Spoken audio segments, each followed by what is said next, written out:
Okay.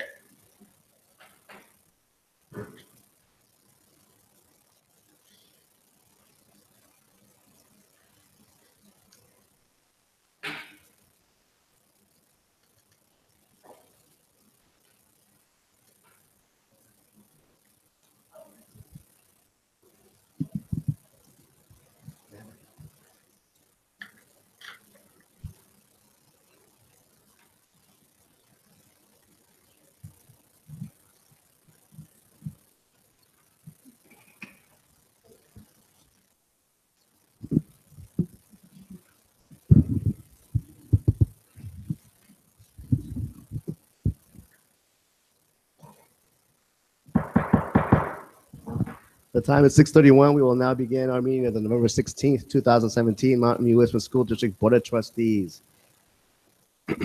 Let us begin with the Pledge of Allegiance, please.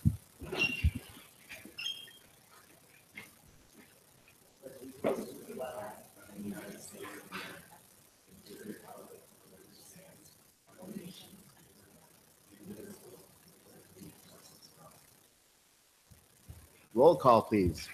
Ellen Wheeler, Tamara Wilson. Laura Blakely, Jose Greg Gutierrez Coladonato. Jr. Greg Coladonato. and Greg Coladonato. Let the record reflect that all 5 members of the Board of Trustees are present at this meeting. Hello, Greg. How are you? I'm good, President Gutierrez. Hello, trustees. Sorry I couldn't be in person. I'm in Newark, New Jersey. Yes, I know. At this time of year, New Jersey is lovely. Oh, yeah? Is there a motion for approval of the agenda? so moved. Seconded. Moved by Madam Wheeler, seconded by Madam Wilson. All those in favor? Aye. Aye. Motion passes unanimously. At this point, if we have any members of the community that like to speak to the board regarding items on the closed session agenda, by all means, please feel free to stop by the podium. Let us know. Being that there are none, we will now move on to closed session at 6:33 p.m.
The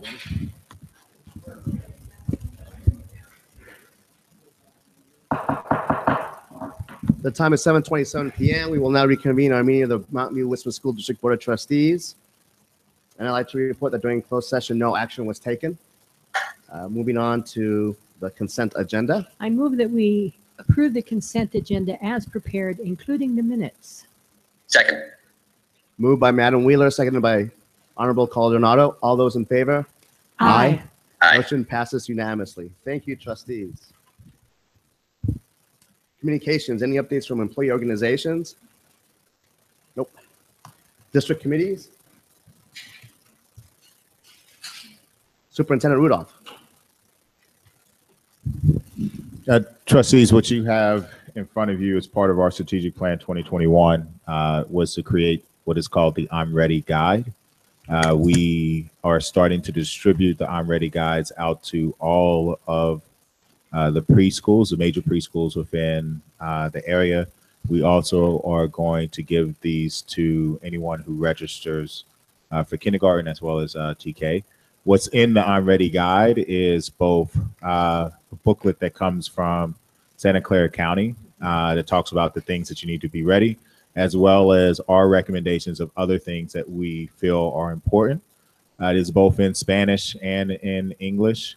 And it's our team, Ms. Bauer, Shelley Hausman, as well as Terry Bilecki, really worked hard to get this pulled together. And it's really a great accomplishment for our district. So kudos to them for getting this done early, because it was actually due at the end of this year. And did you say these are going out at the kindergarten information nights? Yes. Yeah, so we are going to hand those out to at the district's kinder night, and then we are also, as a proactive approach, sending those out to the preschools so that they know what we expect, and so that they can also share that with their families. Kathy, do you want to say anything else?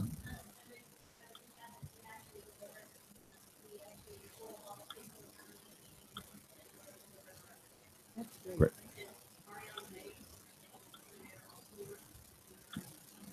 Yes, I forgot about Miss Mays.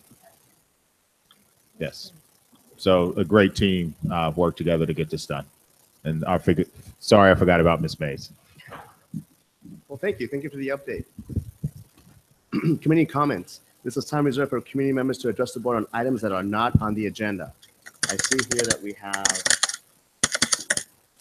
Ms. Leona Pierce. Sure, please, by all means.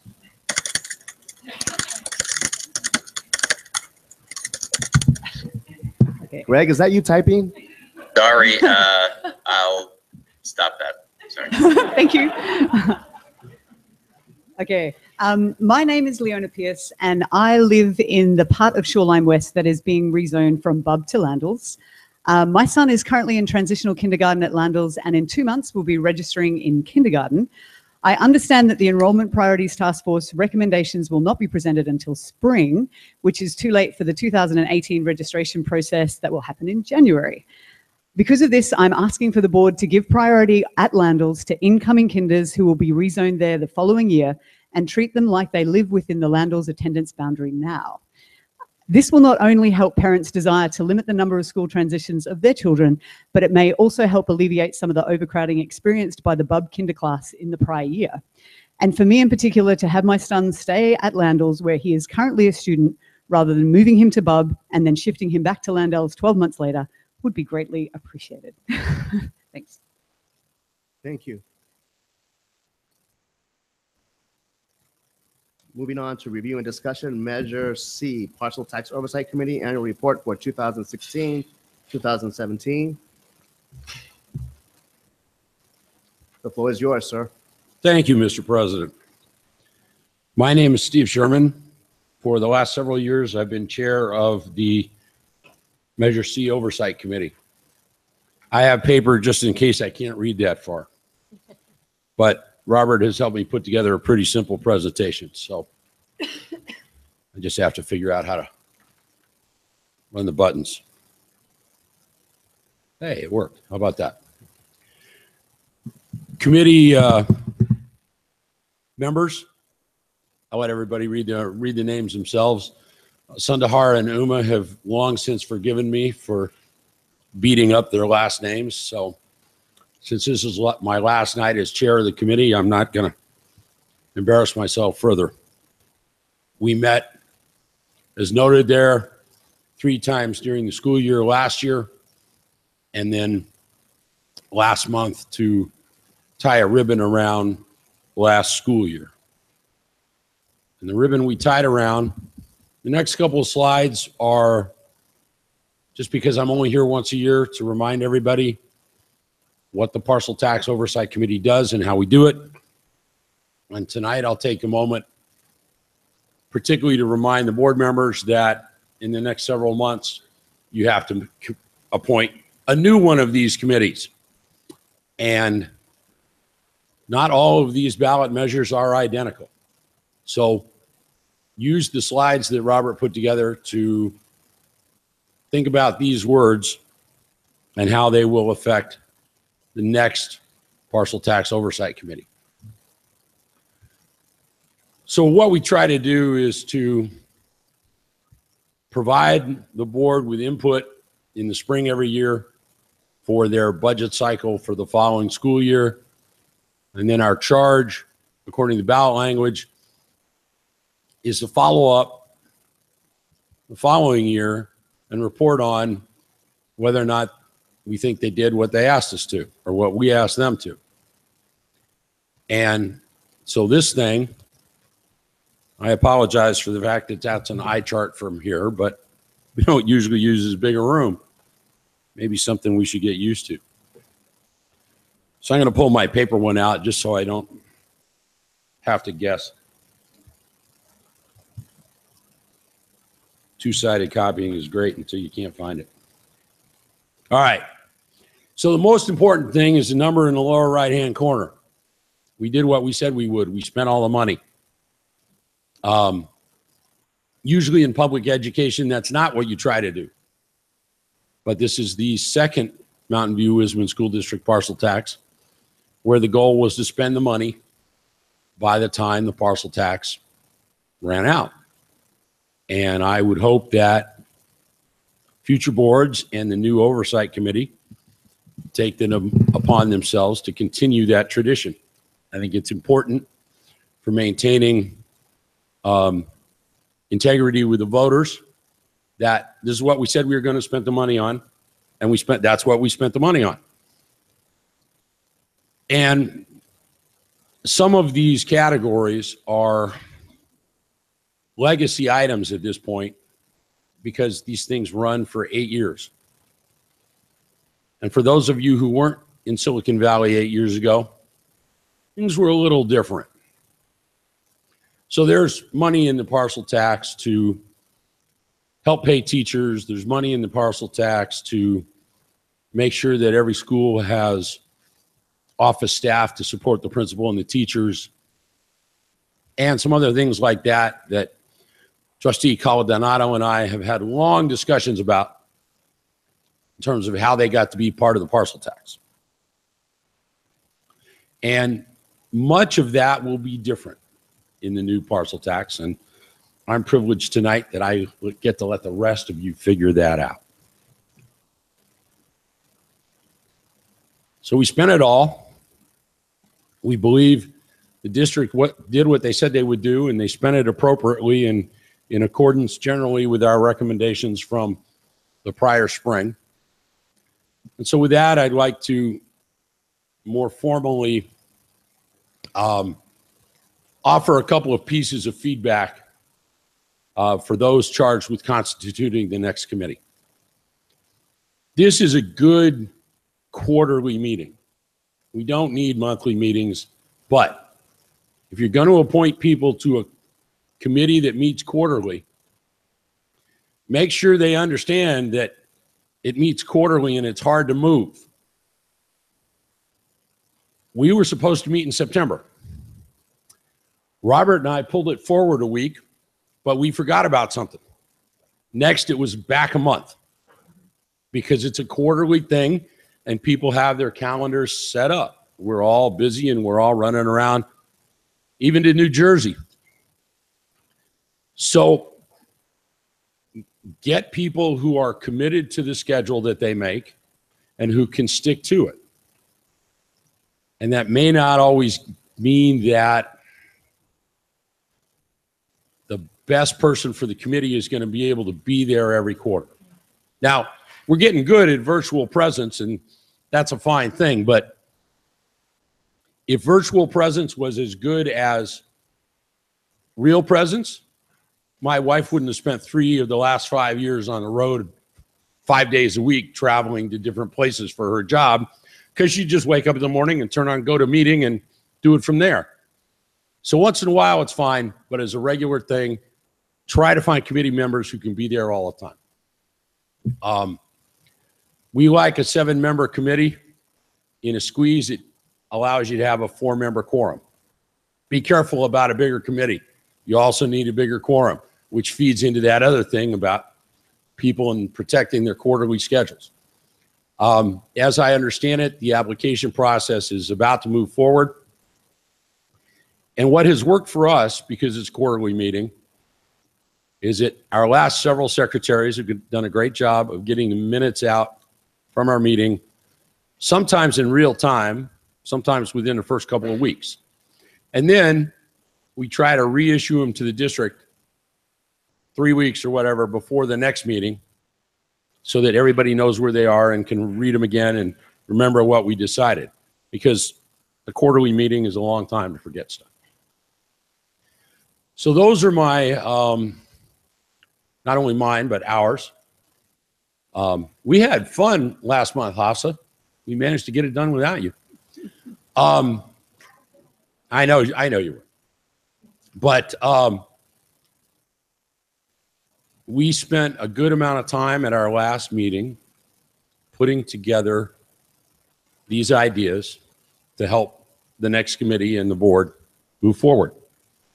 And with that, I'd like to ask if the board has any questions, or anybody in the room has any questions, because that pretty much concludes our presentation. Thank you, sir. Thank you, Steve. Thank you for all the hard work. Thank you for leading the committee, for stepping up, and when I first started, for giving me a lot of advice, which is truly appreciated. Members of the board, do you all have any questions? Just to thank you. It's been 7 years. Thank you. Oh, you thought I was finished already. While you guys were in closed session, I asked permission of the timekeeper to step off and step back on, just to offer a couple of minutes personally to thank this board, this district administration, and 25 years worth of people that came before you. Because it's actually true that my wife and I started as Therkoff PTO volunteers in the fall of 1992. And since then, one or the other of us, and for the first 7 years both, have been involved with this district on a weekly basis. Now, we bought a house across the park from Therkoff because we decided that's where our kids were going to go. And so now I define it as around the corner from the interim school at Stevenson. So when your board meetings move back to the new district office, I'll probably be back once in a while just to torment you with, 3 minutes once in a while. But other than that, 25 years is plenty long enough to do the same thing. And so I'm taking the opportunity at the close of Measure C to step away from volunteering in any official capacity for the district. Now, maybe, Hafsa, maybe that means I'll have more money to put towards the foundation. We'll see. But I'm really proud of the work this district has done over the last 25 years. And when I speak here, I try to wear this shirt because it brands me as a UC San Diego dad. And if one of our goals is to raise kids ready for high school, ready for UC requirements, and ready for college, in my family, we did it. And I want to encourage all of you as parents, as staff members, as administrators to remember that while the district is responsible for delivering content and teaching certain other cultural aspects, what we all, as people interested in the education of our kids, need to do is every day encourage all our parents, including sometimes ourselves, because that's the one that's really hard, to always encourage your kids about education. When your kid comes home whining about how much homework he has, whining is not the right thing to be doing about homework. And I know I raised one of those. And you have to help him get over it. Find a place for him to study, encourage him, make him believe, and it's not always easy. It helps if your mother really wanted to be a librarian, but reading, because you can't learn math until you can read. So I want to thank you all. I want to encourage you always to encourage parents. And what a beautiful space. I haven't actually managed being here before tonight. So this is a great way to go out. Thank you all. Thank you, Steve. Thank you, Steve. So I'm going to go through this process, Steve, just for the process sake. Any members of the committee that would like to opine about this issue? Okay. Members of the board, I'm do a board you all have member any who'd like comments? to opine about this issue. Mr. Sherman, I would like to thank you for that soliloquy. I'm hoping that other people heard it online. Also, you're a very good example of not only the children we want to raise, but the parents we want to have in our district. Thank you. Anyone else? Yes. I'd like to thank Mr. Sherman for all his years, since 25 years of active involvement, and he and his wife's active involvement in the district. And I look forward to more conversations with him, even as he's a retired volunteer. Anyone else? Thank you again, Steve. Thank you for the report. We'll be moving on now to B, PTA goals for 2017, 2018. Who is going to lead the way on this one? Podium is yours. Yes, please.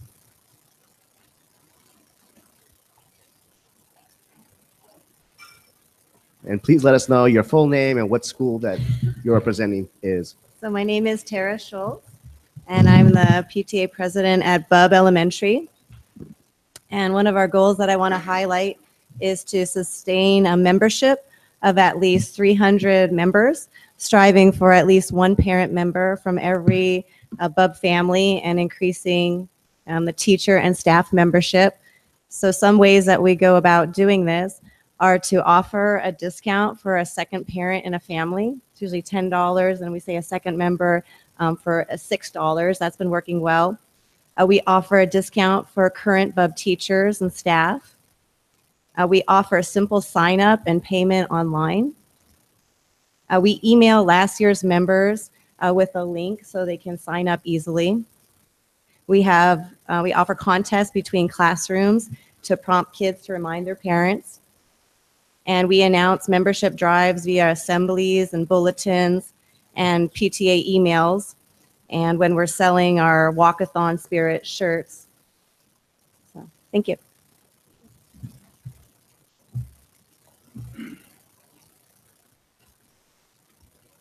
Good evening. I'm Brian Giuliano. I'm the chair of the PTO at Stevenson this year.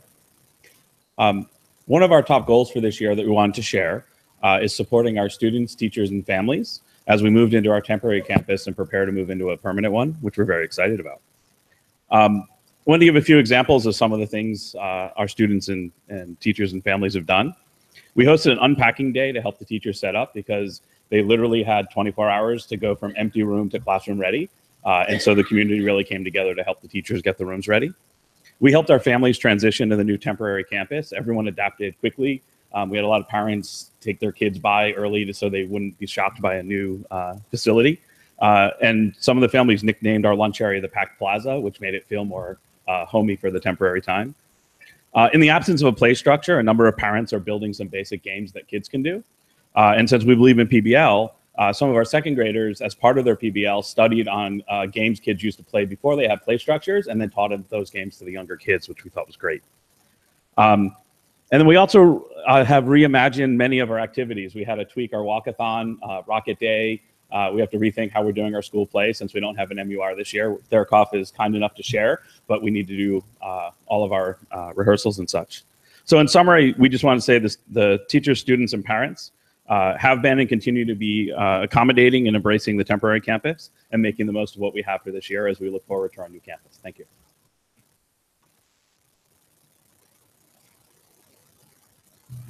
Good evening. My name is Hera Hong Lee. I'm the president of PTA at Huff Elementary School. A couple of our goals this year have to do with being a representative voice of the community and advocating for our parents, and also providing means for communication. So I wanted to share that we recently did a parent satisfaction survey at Huff, which is new for us. So we did this PTA survey online. It was an email survey that went out to parents. And the purpose of the survey was to find out how happy our parents were with the PTA work that's involved. Do they understand what the PTA does at our school? How do they get that information? What would they like to rank as far as funding programs? And why, if they did not donate, why they felt they shouldn't. So luckily we found in general that our parents are quite happy. We had a great response rate. About 30% of the parents responded. And they had a fairly good understanding of what the PTA provides for our children at the school. And we did find that there was a smaller subset of people that didn't quite understand. They weren't very clear on what PTA provides versus what the school provides versus what the district provides. So we thought that was interesting and a good place for us to dig deeper and try to provide that information more clearly. Some of our parents also felt that they didn't want to donate because they were donating to other sources like MVEF or to other fundraising opportunities or just participating themselves. We also received feedback about inclusiveness, that working parents felt like they don't often have enough opportunity to join us in some of our events or meetings. We also got some feedback about communication. There's a lot of email fatigue and things like that. It makes people not want to read emails. So we have decided that as a result of this survey, we're going to have these action items to deal with more clearer communication and possibly different methods of communication. And then also to align with our goals, we would like to find more ways to be more inclusive. And hopefully the working parents will have more opportunity to join us in different PTA events. And lastly, just to review our membership goals and to make sure that it is available to all in many different forms and that they don't have to feel pressure to do one particular way or another. Thank you. Thank you.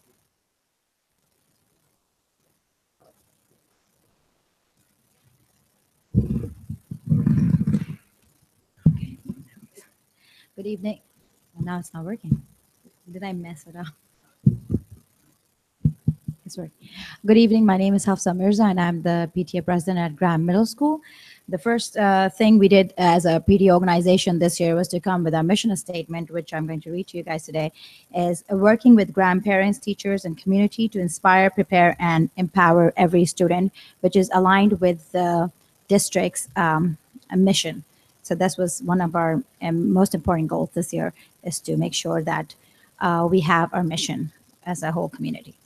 The goal I'm highlighting is we have our 5 elements, and the element we are concentrating the most on this year is we belong. And we are an inclusive community, and our organization welcomes and values participation from all parents and staff and students on campus and the Graham community.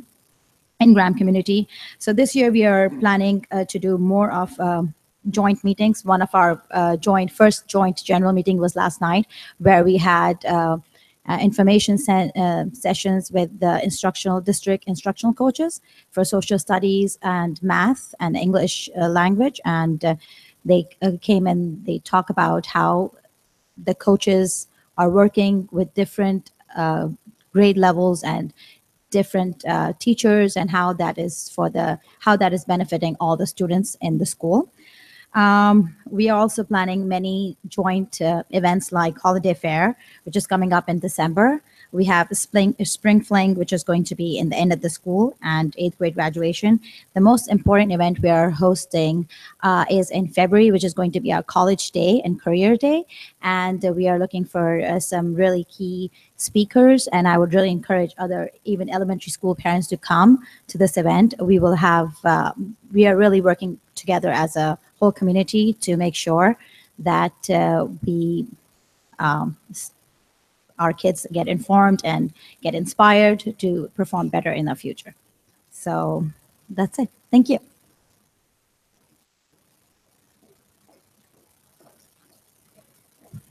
Hi there. My name is Larissa Palika. I'm the president at Landals Elementary this year. So we had three main goals. The first is to increase our PTA membership. The second is to celebrate diversity and promote an inclusive community, to encourage the building of connections within our school. And the third, which is the one I wanted to speak about, was to improve student safety, especially with regards to construction and traffic in our area. I think we're all experiencing that right now. So student safety is a concern for us all. We all, staff, PTA, community, have to work together to adhere to the school safety guidelines and to maintain a safe environment for our students. The Landals PTA, in conjunction with our principal and the Landals Elementary staff, we're working to create a safer drop-off pickup environment. Safe Moves has come in and they've helped us evaluate our parking lot, both at the front and our entrance at the back. They made some recommendations. They also spoke at our association meeting, offering suggestions to the attendees on how to really, what would make things easier, how you can be safer when you're dropping off and picking up, and when you're biking as well. We've increased the communication through social media, and also we created a welcome backpack. Hopefully you all get the pun. And so we included a letter that was from both the PTA and also from our principal that laid out some of the rules that we wanted to see enforced. We also finally are going to be increasing signage, and we're looking at supporting a redesign of some of the flow of our parking lot. So, you know, it may be not the most exciting goal, but it's really important to us. And so far, we've seen quite a bit of benefit, and things seem to be improving. And so, yeah, that's my goal. Thank you. Thank you.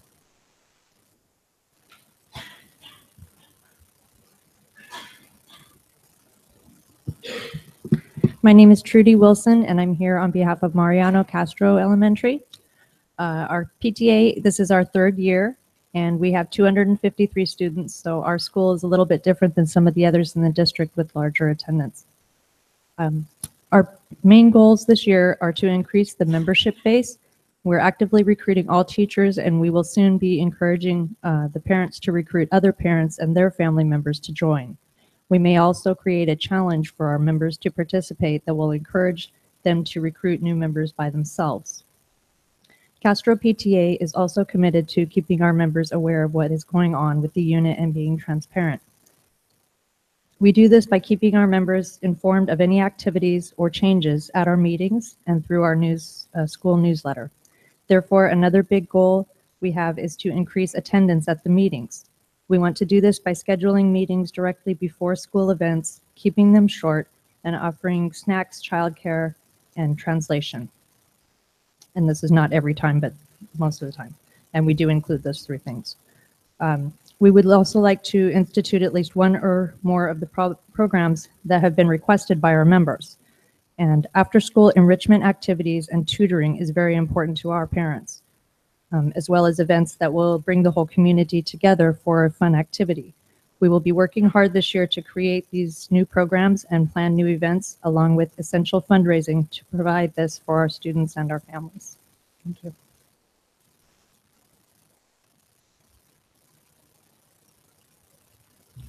My name is Joy Mercer. I'm the president of the Gabriela Mistral Elementary School, and I wanted to talk about our goals for this year. We always have a pretty big focus on supporting the academic achievement in our classrooms. This year is no different, but I wanted to talk about one of our other goals this year, which is supporting our kids in their creative outlets. We still have, we're in kind of the final stages of construction on our campus, and our kids still have not much of a blacktop, no play structures, and these types of things. So this particular year, we brought in Playworks, something that kind of addressed part of that at our school. And to supplement that, this year, we're also kind of ramping up our efforts to schedule as many field trips as we can. So last year, compared to this year, we're trying to in some cases triple, but at least double the number of field trips that some of our classrooms are going on. So this is something that we're focusing on for this coming year. Thank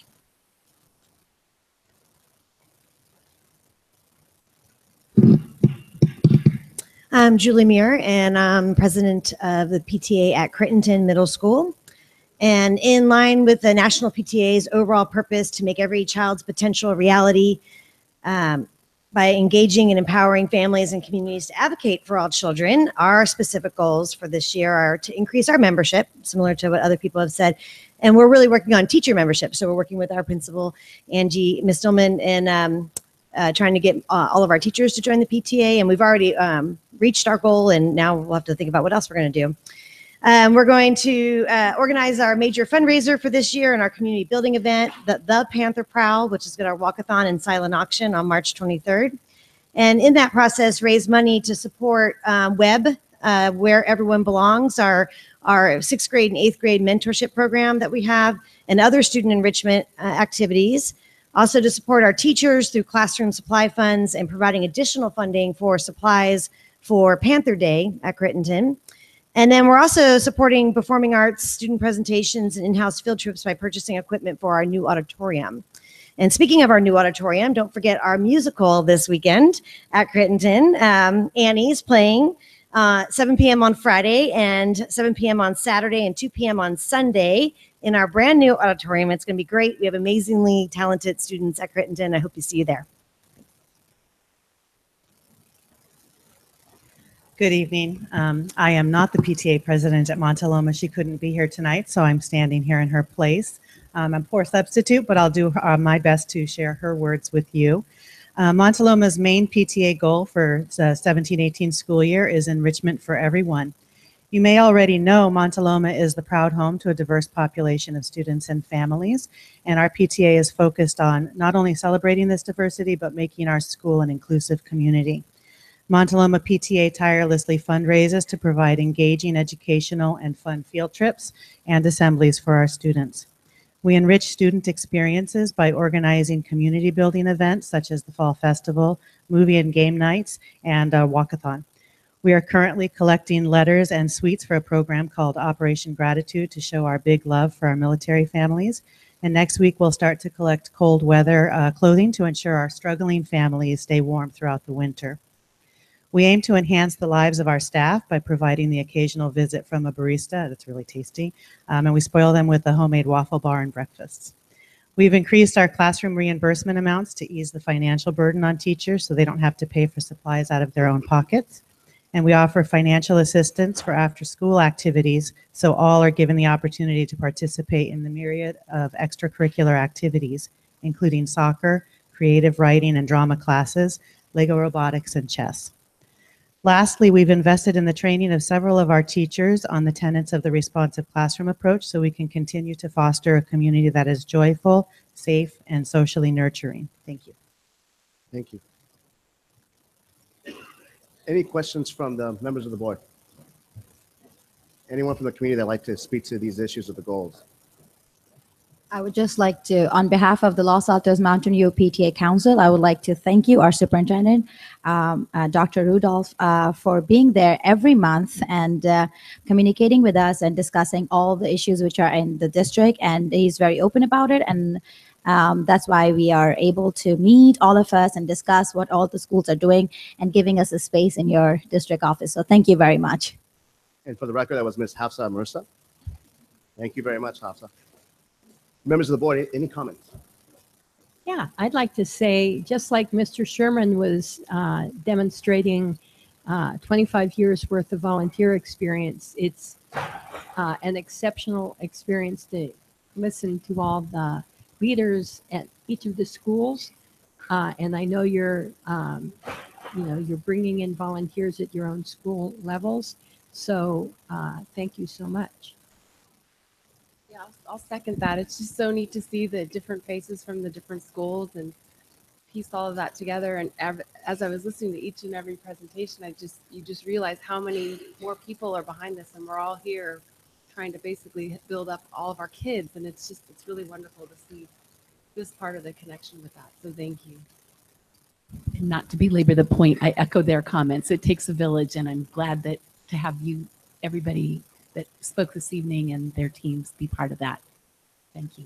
This is one of my favorite items of the year because you feel the energy and the ideas that the communities have from every one of our school sites, right? Whether they're elementary or middle school, it doesn't really matter. What counts is that the ideas are there and the energy. And I like that because that establishes the partnership that we're trying to promote with the district. And in having parental engagement be one of our top issues, we see that with you here. And we know that that's being also accessed and tapped into as best as you can at every single school site. And all we can say is just thank you and keep it up. And if you ever need any help in general, that's why we're here. So again, thank you so much. We will now move on to Listos Mountain View.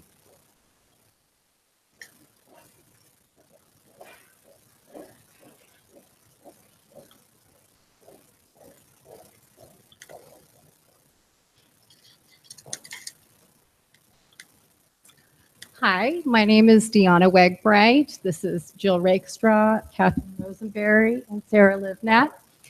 We are some of the parents and grandparents that have started Listos Mountain View. On our slide here is just a quote from one of the two resolutions that you've made since last year in support of our immigrant community and students that might be DACA recipients or have family members that are DACA recipients. We too, we're also very concerned about our immigrant population here in Mountain View, and especially the children of immigrant families here in Mountain View that attend our schools. And last year we saw just a huge increase in their anxiety and fear for what's going to happen to them or to family members. And we kind of stepped in saying, we got to do something. So our first thing that we did was get together and say, well, what can we do? Oh, on to the next slide, I'm sorry. So our first step was just getting together as a group and then getting together with actual families that this affects in our community. So we had some of our Spanish-speaking members help facilitate this conversation, and we sat down to hear what their fears were and what their worries were. And the real message that came out was that every single parent is worried about what's going to happen to our kids if something happens to us. So our goal is basically to protect the kids in our community, the diversity of our community. And now that we have some grant money from the county, we are really ready to start meeting more of the needs of the entire district and also of immigrant families in Mountain View. When we talked to these families, we met with Spanish-speaking families in Spanish, in a home to make it very safe. And they had lots and lots of concerns. But the one that they kept coming back to was the children. What's going to happen to my child if I don't come home? Sorry, this is horrible. And so we went out and we talked to lots of other agencies that were doing this, and they're experts already in a lot of these areas. But the one thing that people kept telling these families is have an emergency plan. But they didn't tell them what that meant, just have an emergency plan. Well, I don't have an emergency plan. I mean, if something happened to me or my husband and we didn't pick up our kid, there's nothing written down that says who should pick them up other than, thank God, the school emergency form. But really, we don't have anything at home. And so we had to come together and figure out, what does that look like for these families? How do we work with them to build it? How do we make sure it's legally binding? And what do the experts believe? And honestly, we found out that not even every person you went to, every immigration attorney or immigration organization had the same advice. And they still don't have the same advice. But ultimately, it came down to the following three, which was helping parents identify who can care for their children. It's a hard question, especially if you're an immigrant family and you only are connected to other immigrant families and they might be in the same situation. So we had to help them identify who could that be. And then we even had families where it was just a single mom and the child and there was nobody. So we had to find someone to step up. And then creating the needed legal documents. It can be as simple as a child care affidavit, which is essentially just a form. It's not legally, there's no lawyer or notarization. It's turned into the school. It's fully acceptable for a lot of these families.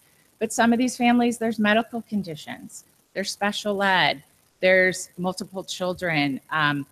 We had to create a guardianship, because then if you have a guardian, the child can go under someone else's insurance, and then they're protected, because if the parent is gone, their insurance is probably gone too, if they even actually have it. So they had to have the medical authorizations.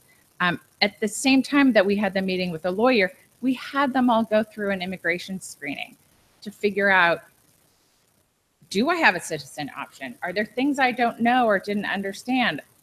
Some of them, families come in all different ways and don't all have access to the same services we do. And so just getting to talk about, this is our story and can you help us, was very empowering. And then the last thing is passports. Passports are very bureaucratic and they're very specific. And even for us to figure out which post office to go to and what form to fill out, and both parents need to be there, it takes a lot of support. So helping people fill out passport applications. Another part of that is that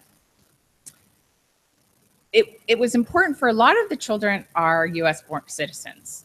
And so they need to have a US passport. At this day and age, if you're going to cross a border, and actually it's really the only ID for a lot of children. But also it was important for these children to have passports for their home countries, because if they end up going back to their home country, if they have a passport, they can immediately get enrolled in school. They don't have to have a visa, identifies them, which is just as secure for the parents, understanding what those things are. We've already assisted kind of over 50 families in our district with this process, or going forward in this process to whatever extent they want, but just giving them information and letting them make decisions. We have, a really good connection with the county, with Joe Smidian and the Office of Immigrant Relations. And we've been able to partner with some of the great resources that are in the county, but not necessarily here in Mountain View. A lot of the county services are centered in San Jose. And so at the different things that we do, we invite partners in to give information. And of these, 50 plus families that we've already helped, the other thing that we're realizing is, in a sense, we're now kind of legal experts, even though we are only in a limited area, but people are now reaching out to us for other resourcing, especially in legal areas, whether it be domestic violence or whatever. So we're doing the best we can to just, partner with the appropriate people, bring them in, and it's been really positive so far. We were also lucky to get a county grant, and that's allowing us now to take these services much further than what we originally thought we could do. And so we have this capacity now because we also have these wonderful partners. Our next workshop will be in January, which will be focused on the contingency planning and having legal documents, in place for the children. And our ultimate hope is that by providing these resources to our immigrant families in our community, that it will make them feel safer, empowered, secure, and help, keep the diversity and grow stronger connections for all of us.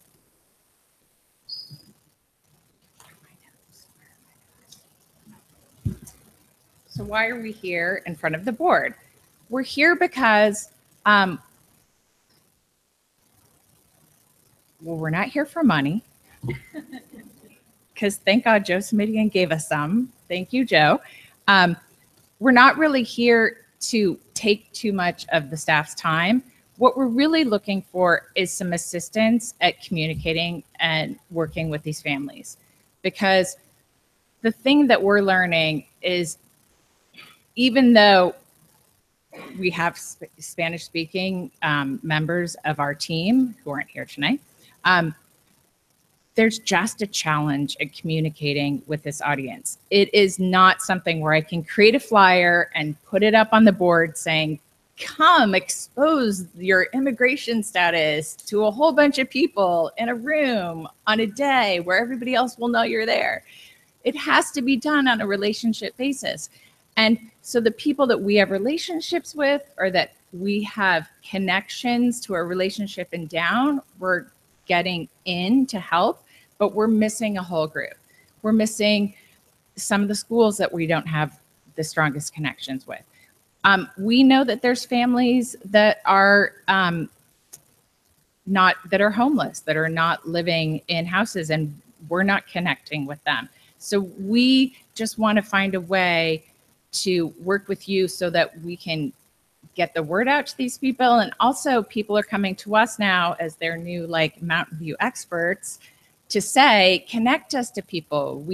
How do we get in? We're South County people that want to help North County, and we don't know where to go. And we want to be able to connect them with, you know, the facilitators or to share information, but we don't want to, we want to do it in the appropriate way and with the approval of the board.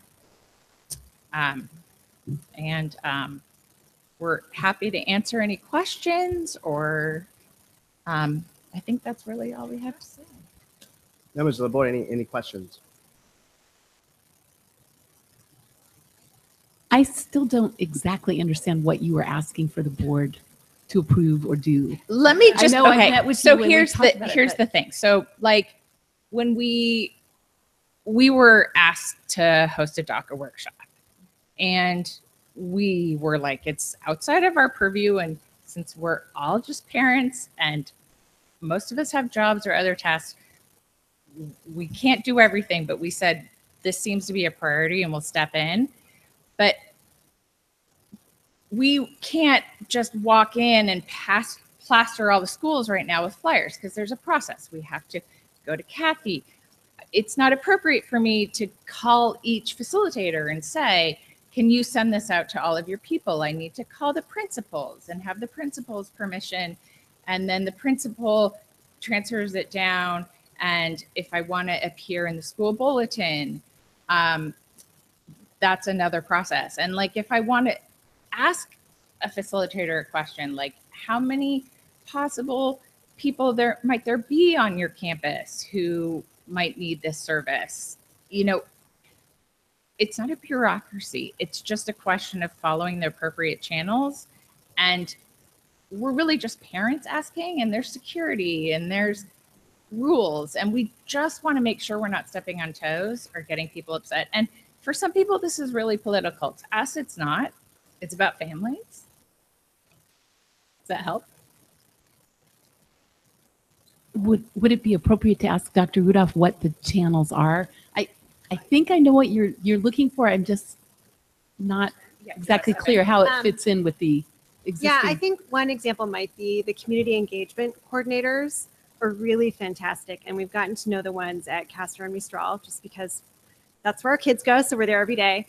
And they've been very, very helpful, even for us being in that community, reaching out to other families in the community. And so that was done on relationship basis, the relationship that we started and nurtured and had really strengthened over the last year.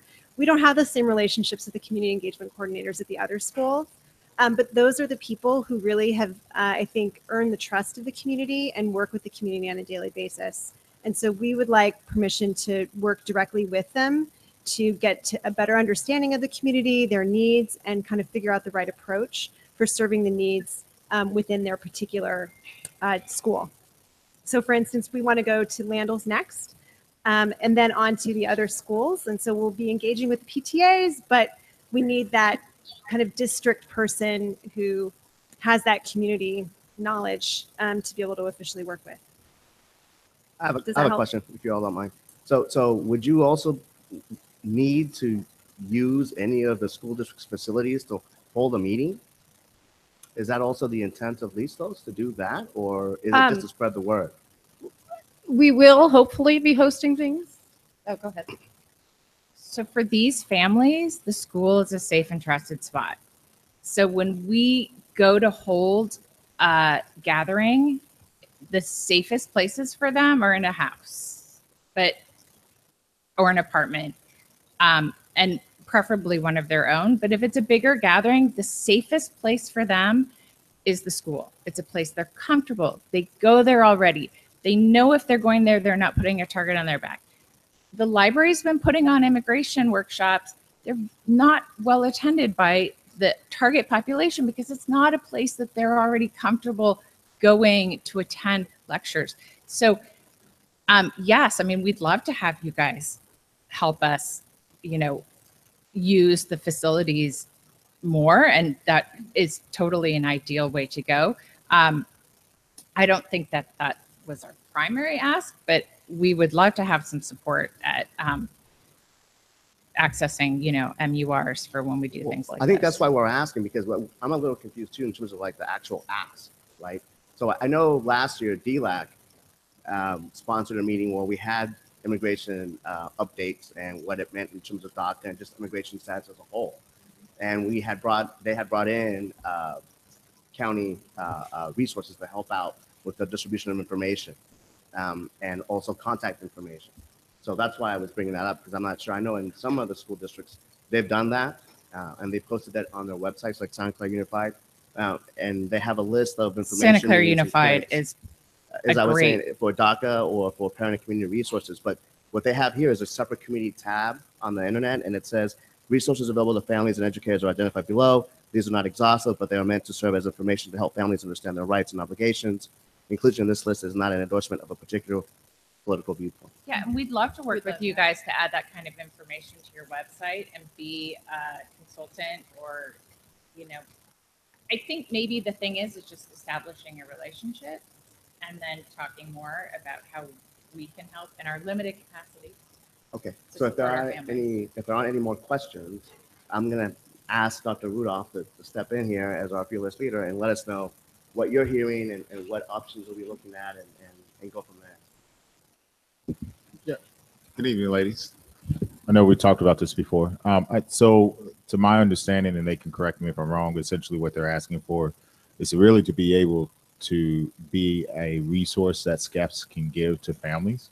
And so it's really just making sure that the board is comfortable with understanding that this is a resource that SCEPS will put out there. And sort of if they know a family that's in need, we won't be able to provide them with information that would violate the Federal Education Rights and Privacy Act. But what we could do is they could be a resource and essentially they can meet with the SCEPS to talk about things that they're doing. And then if that can be communicated or funneled through, that would sort of be an appropriate venue. That's how I understood our conversation, and really because it's not really a function that the school district, I mean, it's one thing when we provide resources out there, but since it's a little bit different and it is to some degree a little bit politically charged, we want to make sure that the board is comfortable with that, with them being a resource that the SCEPS would be able to use. SCEPS are principals. And are there others, are there parallels? Are there other resources that aren't strictly school that the SCEPS and the principals might be using? I think things like school link services could be considered a resource, although we get funding from them. Obviously, CHAC, who we pay for. I think there are resources that are out there that are community agencies. CSA is another one. I think where we will run into some types of issues is whether or not we are promoting.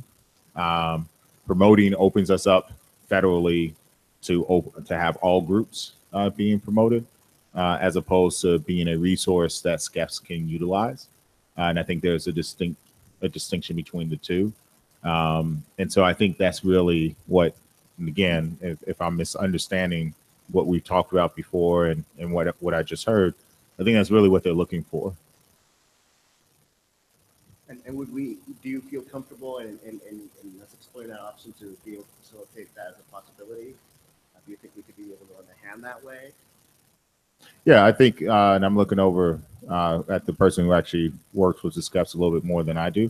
I think that's a fair approach to have as a resource to our families, considering that their charge is, essentially working with some of our most at-risk kids, and they are the liaisons that we use outside of the principals to connect with communities and to do other things. So I think it is it's a good, safe avenue to utilize. Any other trustees have any questions? Greg? Negative. Thank you. I just wanted to add one thing which may be helpful. So when we did our workshops at Castro Mistral, we were actually sponsored by the PTA. And so that is our intention, is to work closely with the parent groups and kind of be brought in association with the PTA.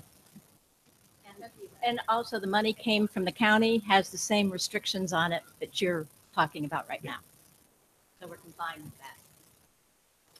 Okay, great. So Dr. Riddle, help me out here. So the next step would be, since we've done review and discussion, will this issue then come back as an action item with a proposal of, or where do we go from here? So I'm going to answer that in 1 second. I want to hear what she raised her hand right before you started talking. So if you want to pass the mic down. Well, they can't hear you online.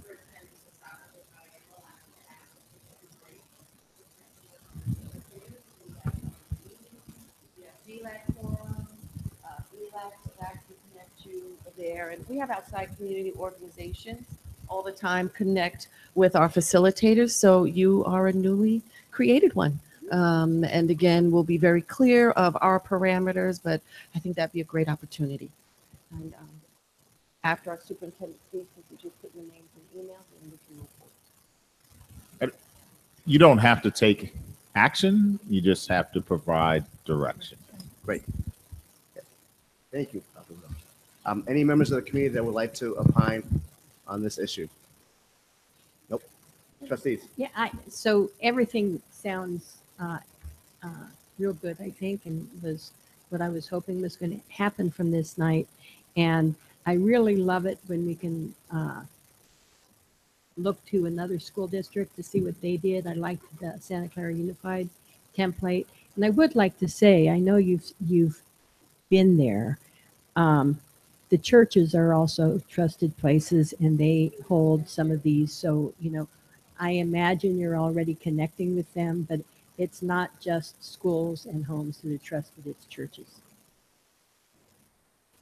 I just want to say thank you for what you're doing, and you're really bridging this gap that really helps some of our students, and that's what we are all here to do, and giving them information and linking them up to resources that can help them and their families. It's really wonderful. I know this is coming from the heart, and it shows. So I appreciate that. I'm also very happy with what you're doing, and I'm delighted that there's an easy way to have you be added as one of the resources for the district and for our families. And I would love to connect you going back another era to the Mesa de la Comunidad that was put together about 10 years ago and sort of fell off. But I think there's a lot of synergies in terms of what you're doing, and I'm really glad you're here for our family. So thank you. Greg, would you like to speak? Well, just to say thank you to Listos Mountain View and for stepping up and filling a gap that was obviously not being addressed by any other group. Thank you, Greg. And if I may follow up, I think this is a vision, a blueprint. We're seeing something like this already establishing itself with the city. Dr. Rudolph, Dr. Hardy, and myself were at the Environmental Planning Commission meeting yesterday in support of where we're at there with them on the environmental impact report and its assessment of the school districts as a whole, and how we can partner up and establish that way of thinking to problem solve issues that affect us now and in the future. So when I look at something like this, and again, it just goes back to the energy that you feel at each school site and the PTAs themselves, trying to figure out what can you do to make a difference in the life of not just your child, but others in your community and around them as well. And when you think about it from that perspective, we're on the right track. And I'm happy to be here, and I'm happy that this board is trying to help this issue with your participation and taking the lead on it. And I want to thank you for making the time to stop by and inform us as to what the end goals are. And thank you so much for your help. Thank you. So, Dr. Rudolph, I think you've heard our intent, our direction. We're good to go. Okay. Thank you, sir. Thank you. Dr. Clark, now we have the issue of the transfer of the excess lease revenue and Fund 40 special reserve for capital facilities to the general fund 01 associate. Yes. Floor is yours, sir. So thank you. Sorry about so that. It's going to be quite a different topic. We're now talking about money. Okay. So staff is here. I'm here tonight to present the idea of, or at least to explore the concept of transferring excess lease revenue out of Fund 40 into Fund 1 to help with the operational deficit. On the board cover sheet, I kind of gave the history of how we got to Fund 40. But if you go back the last couple of years, the board took action to set up Fund 40 as a place to capture the excess lease revenue that's been generated, or that will have been generated over the years from the Google lease at Slater and Therakoff, and then also from the German school at Wisman. Then over, I can't remember how many months later at future board meetings it was, we're going to create Fund 40 to keep excess lease revenue as a savings account, and I'll use that term lightly, as a savings account to build Slater Elementary. And then the idea came up that we can go out for certificates of participation, which essentially is a board-issued loan for $40 million to open Slater, build a new preschool at the district office, both traditional and special ed. That's the special ed preschool that's Slater that's being displaced, and then the new district office. So now now Fund 40 excess lease revenue was going to be used to make the payment, the annual payment of the COP, which is approximately $2.6 million. Well, last year, and then a couple months went by, and then we clarified the order of funds to be used to make that annual payment. Board took action and said that developer fees, which is Fund 25, that's the money that we get when development is going on in the city. People come to add on to their house, renovate. Someone comes in and makes a very large development, a housing development. They pay those fees to the district. The board decided those funds would be used first to make the annual payment on the COP, followed by German school, and then the Google leases. Last year, the reason why this came up is the 16-17 school year, we had approximately $2.5 million of funds come in for developer fees, which was a very big year. It was a banner year, no doubt. Not a normal year, it was a great year. Once we made the annual payment for the COP, we only had about $146,000 that we needed to pull out of Fund 40, which we did.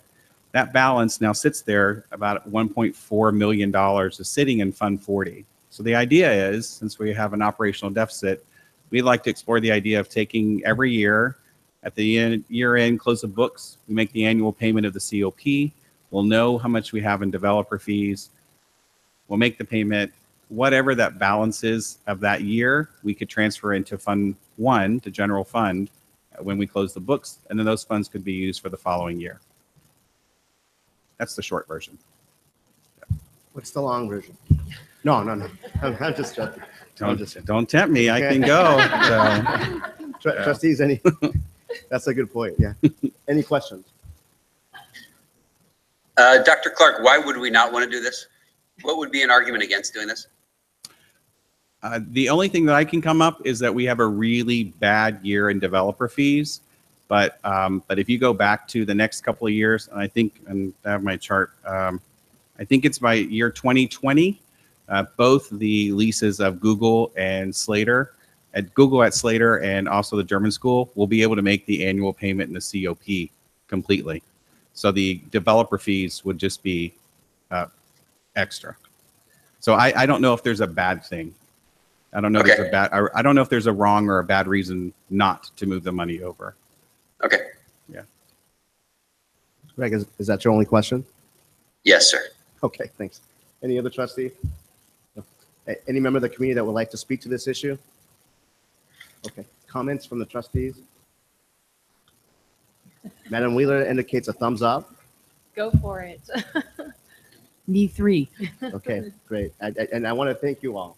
I want to thank Dr. Rudolph for this and Dr. Clark, because I had thought about this and I was thinking about, man, this is going to be my last meeting as board president. The first meeting in December, we will have a new leader, and I'm really excited. And I thought, well, wait a minute. I could have sworn I heard a few weeks back that there was some extra money and we're in a deficit. What can we do to try and bridge that gap? And it dawned on me then, after I spoke to Dr. Rudolph with my one-on-one, we could do this. And so I called them up. I said, hey, can you please help me out?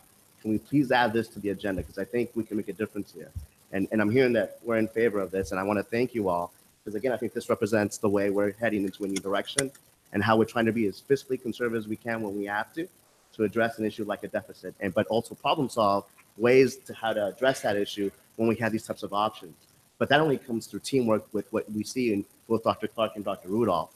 And I appreciate that. We appreciate that very much. And I'm glad members of the PTA leadership are here to see this, to understand what we're going through. And I just want to thank you for your patience and the trustees for your time. So just to clarify, this was only a discussion item? Right. So we'll bring it back at the next board meeting on consent for board action. Thank you so much. Great. Thank you. Thank you, Dr. Rudolph. Thank you, trustees.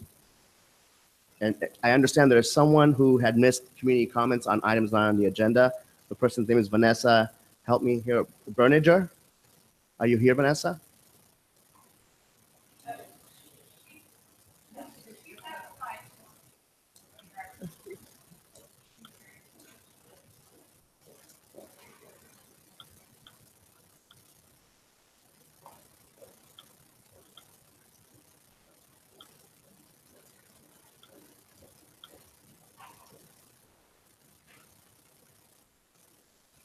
Miss Vanessa, I think I might have mispronounced your last name. I said Beringer or Beringer.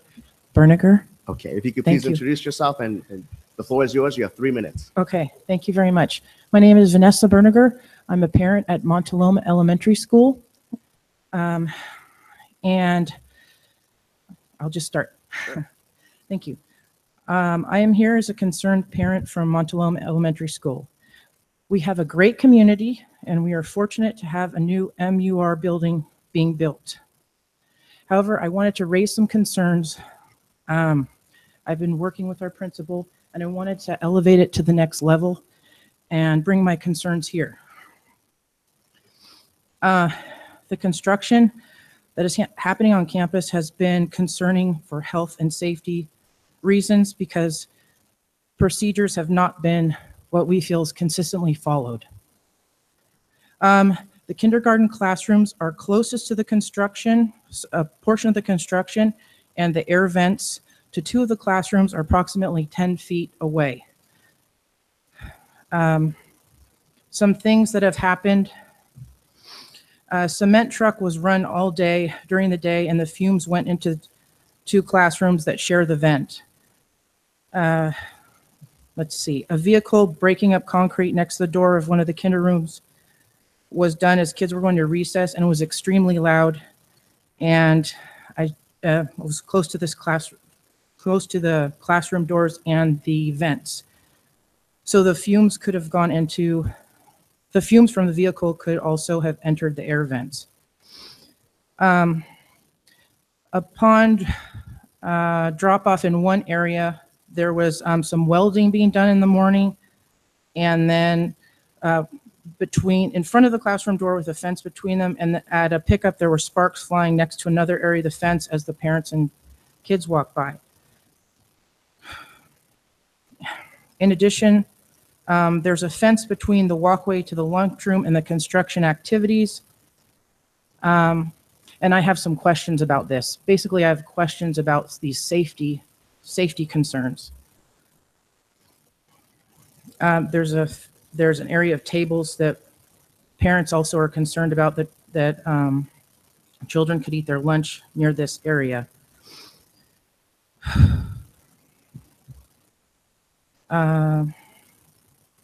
So these are some concerning events that I guess I assumed they wouldn't happen during school hours, or they would happen after school hours. Certain construction activities didn't seem appropriate to be around small children or children. So it's one thing to have construction. I'm not against construction. I'm not against schools improving. But when it comes to health and safety issues, I believe more diligent oversight and possibly planning must occur to continue throughout this project. And perhaps construction should happen outside of school hours on the weekend. I know there's something, I don't know how that could work, but that is the reason I'm here today. Thank you. Dr. Rudolph? The school actually has a coffee with our capital projects manager. We've met with the construction team. We've also met with Greystone West. Mr. Sanders and Ms. Higgins are going to have a meeting Tuesday at November 20th. At what time? 8:45 to hear some other concerns and to address, to have a dialogue about it. Thank you, sir. Thank you, Vanessa. We appreciate your help in bringing up these issues to the board, and thank you for your patience. Oh, in addition, maybe some more communication would be helpful to the parents, which I know hopefully that'll come from the meeting, but through emails or PTA updates would be helpful. Thank you. Thank you so much. If you all don't mind, I'd like to take a quick break of 5 minutes at this time. The time is 8:37 p.m. Thank you.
The time is 8:42 p.m. and we will now reconvene our meeting of the Mountain View Westman School District Board of Trustees. And we will begin with review and action. A, single plans for student achievement. The floor is yours. Thank you. Good evening. Tonight we're here. We have our remaining 5 schools to present an overview of their single plans for student achievement. I thought the process worked really well last week. Each principal will come up and give you a short overview, and then each one will come up in succession. If you have any questions, they're here and happy to answer. And we're hoping that at the end that you will approve the plans as presented in a single action. And so tonight we'll start with Crittenden Middle School and site administrators Angie Dillman and Sonia Gomez. Thank you, Ms. Kathy Bauer. Thank you so much. Hello, I'm Angie Dillman, the principal of Crittenden Middle School, and this is Sonia Gomez, our assistant principal. So thanks so much for having us here and learning a little bit more about our school. Crittenden continues to grow and continues to be a diverse and vibrant community.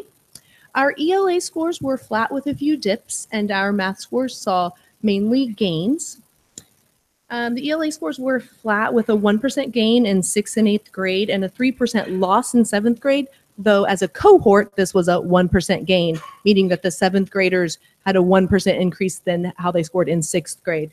But one highlight is that's not really revealed in the percentages is that in ELA, Crittenden had the fewest students that were below standard in the 3 years we've been giving this test. In 6th and 8th grade in math, we exceeded our goals, and 7th grade showed a grade level drop, but again, it was a cohort gain of 4%. And within our math scores, we had the most number of students exceeding standard in math so far in the years we've been giving this new test. So in ELA, we did not meet our goals, even though we had some gains in some areas. We didn't meet the 10% goal, but we were able to retain the gains of the past year while implementing brand new curriculum and with 2 new teachers. So to grow our students' achievement, our ELA teachers work in professional learning communities to create common assessments and review the data and use that data to drive pacing and instruction. And the ELA scores are not just the result of our ELA teachers. So our literacy coach also works with our social studies and science teachers to implement common reading and writing strategies across these disciplines. So this year, it's just as common to see science students citing evidence and explaining their reasoning in a writing assignment as you would see in ELA. And in all of our main student groups, we see the same thing, a lot of small dips and some flat scores. In math, our 6th and 8th grade exceeded our goals, and the 7th grade had a slight dip, though again, cohort gain. And our math teachers, they're a strong collaborative group. They have a strong pacing guide. Many of our teachers began to use blended learning, where teachers would create up rotating stations where they would have an opportunity to work in smaller groups to help support struggling students and work with students who were ready for extension activities. And to continue our growth in math, our math teachers also work in professional learning communities and continually analyze data to adjust instruction and pacing. And we have extended our tutoring opportunities for students. We have an 8th period study skills class, so students can keep their elective of choice during the day, but get homework support after school. And sometimes that might just be a quiet and structured place to get homework done, but there's also a teacher there to support students as well. And across all of our main groups of students, you'll see mainly gains across the board. And to speak to closing the achievement gap is our assistant principal, Ms. Gomez. Good evening. Good evening. There we go. Good evening. As you could see, we had a decrease in ELA scores and an increase in math scores. Let me see if I go to the slides. we didn't meet our goal. As you know, our English language learners are an ever-changing group. As they build on their skills, they move on to be reclassified. With that being said, this year our goal is to focus on our English language long-term English language learners. Our goal is to reduce the number of LTELs by 10%. And our key strategies to make this goal happen is to work with our implementing sheltered instruction observation protocol, SIOP, across all subject matters, including electives and PE. And by doing so, a lot of our students will be using these skills, but in particular, our English language learners. We will continue providing professional development to our teachers, and Ms. Dillman and I will continue providing feedback through observations and walkthroughs on a frequent and immediate basis. We will continue working with supporting our Read 180 classes and our ELD curriculum. And this year, we've actually implemented English 3D and our STC classes as well. One of the things we're really actually looking forward to and excited about this year is that we're creating a focused skills bootcamp. So this is in collaboration with a team effort, which includes our counselor, our SELC coordinator, our ELA teacher, and admin. And these are workshops during lunchtime. These are to build skills and for our students to achieve ELA standards and to eventually reclassify as well. We will also continue having our sheltered SADAI classes. And you could see in the last 3 years, we made some gains. And one of the things we're really proud of is last year's gains, percentage of ELs who reclassified last year.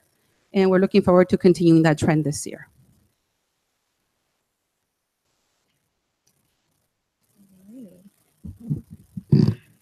And we will continue to recruit and retain excellent teachers for our students. We are in our second year of implementing professional learning communities, and we're getting better and better at analyzing data. It's becoming common practice for us. And Ms. Gomez and I conduct frequent and regular classroom walkthroughs to not only give kudos to the great instruction that we're seeing, but to give feedback for constant improvement. And we are working, there we go, we're working to continue to build an ever more inclusive and supportive culture. This year, I'm happy to tell you that we have more teachers than ever advising clubs, and we have club meetings, at least one club meeting every single day of the week. So students have lots of activities to be involved in, and there's always opportunities to build a connection to our school. And do you have any questions? Trustees, any questions? I have one quick question. Yes. I'll be fast. For the skill boot camps, yeah, will the kids have a chance to eat? They do. We're actually, one of the things we're excited about is providing some time for them to get up from the line path to get their lunch. And then sometimes during the month, provide some like in and out after. Awesome. Some incentives. Okay. And the skills boot camps aren't just for our ELD students to reach proficiency, but we also have them for math and ELA for students who are just so close to meeting standards, and they don't need a long-term intervention. They need some like really specific skill building. Thank you so much. Thank you for answering my question.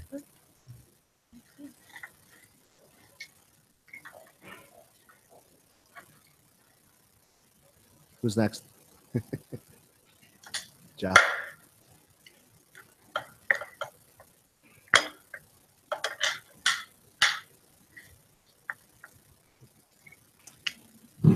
Good evening, everyone. My name is Jeff Chang, and I'm the principal of Huff Elementary School. Thank you for inviting us here to hear our story. Trustees, I believe you've received the materials in advance, and so I'm going to go ahead and advance the slides past a lot of the statistics to get to the what are we doing next this year. I think I'm trying to get to slide number 9. Stop me if I go too far. So I'll talk generally about academic achievement and then about closing the achievement gap. So last year, Huff had an overall slight decrease in our CASP scores. ELA fell about 3%, and math scores remained approximately flat. There was actually a decrease, but it was less than 1%. While the overall rate of proficiency at Huff remains high, around 88% for both subjects, we remain focused on our mission to inspire, prepare, and empower every student. To that end, this year we have 3 central initiatives: project-based learning, response to instruction, and sheltered instruction observation protocol. These big themes are meant to prepare Huff students to embody the profile of a graduate from our strategic plan. So let me jump into some specifics about our next steps. 2016 and 17 was our staff's first year with the new Benchmark Advanced ELA curriculum. Our approach in year 1 was about learning the ins and outs of this curriculum. And we wanted to make sure that we did our best to figure out how to utilize it to meet the needs of our population. So this year, now that we're more familiar with Benchmark Advanced and have another year of Eureka Math under our belts as well, the theme is consistency across all grade levels and data-driven targeted supports for all students, which means, 1, a tight adherence to timelines to the new district and ELA math pacing guides. This will also improve our efforts to connect literacy across the curriculum, which is one of the roles of our science and social studies project-based learning efforts. More on that a little bit later. And teachers have identified using data students in each of their classes for whom they will provide accommodations and supports. Among other advantages, project-based learning in science and social studies gives all students additional opportunities to practice literacy skills. Science and social studies project incorporate mastery standards from recently taught ELA units. And PBL is by nature flexible enough and can be adapted to meet the needs of various levels. The way we've designed projects is to be cross-curricular and will hopefully produce growth across the board. Also, small group intervention classes in both ELA and math in the primary grades will help us double down on our commitment to ensure that every student meets standards by the end of the year. And for students who need it, we are hosting an after-school homework club in conjunction with volunteer tutors from Mountain View High School, supervised by certificated teachers. The student-to-tutor ratio right now is currently less than 3 to 1, which is a big reason why it's been much more productive so far than in years past. And so moving ahead to our efforts to close our achievement gap, I will review some of these statistics as I talk. So although Huff's population is traditionally underserved groups is relatively small, significant achievement gaps remain. And the percentage of ELs who met standards in ELA last year or 2 years ago was 64%, and then the past year it was only 33%. The drop is from 5 out of 9 to 4 out of 12. The percent of ELs who met standards in math went up actually by 6%, not by as much as we wanted, as we aimed for in our goal last year, but it did go up slightly. When looking at students with disabilities, the same percentage met standards in math as last year, 33%, and the ELA percentage fell from 40 to 25%. So to address these gaps, we've begun using, as all schools in our district have, sheltered instruction observation protocol techniques to meet our students where they are. This means a focus on language objectives, which means asking students explicitly to express what they're learning using academic language, and key vocabulary, providing supplementary materials to make sure that kids have different access points to the material, and connecting past learning to present learning. SIOP is woven also into our PBL projects. We'll assess the efficacy of these SIOP efforts by collecting portfolio data on how well students can talk and write about what they're learning after a project is complete. We'll monitor this data closely, and we intend to see by the end of the year, we'll see gains in the level of expression that all students are able to make, especially our ELs, on their learning. Speaking of response to instruction, we've also built this kind of to scaffold around PBL. The ELA mastery standards I mentioned, which are the most critical standards for our students to master. They're incorporated into these science and social studies projects. And before a new project begins, teachers assess students on the latest mastery standard and use these to form their RTI groups of various levels. Then during project time, the classroom teacher engages in 2 to 3 short RTI sessions with targeted groups while the PBL teacher works with the rest of the class. We've designed these lessons, or we're continuing to get better at this, to match the skills. The PBL lessons match the skills needed in RTI so that the transition between being in a small group and a big group is as seamless as possible. And then finally, we are offering Saturday tutoring for our ELs who are most at risk of becoming long-term English learners, and also for other at-risk populations. These classes aim to shore up the fundamentals of reading, writing, speaking, and listening so that our students are prepared to demonstrate their knowledge on assessments and that they can be considered for reclassification at the earliest opportunity. And so with that, we're also doing some other great things with developing our teachers and building our community. We're looking at doing an international festival as a collaboration between PTA and ELAC next year.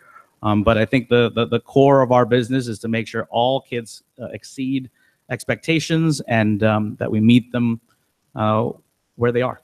So thank you so much. Any questions? Trustees, any questions? I have one quick question. When does Saturday school begin and how long is it? We're working on that right now, working with our SCEF as well as our Saturday school teacher, hopefully in December, but definitely by the beginning of January for our key students. Thank you, sir. Thank you.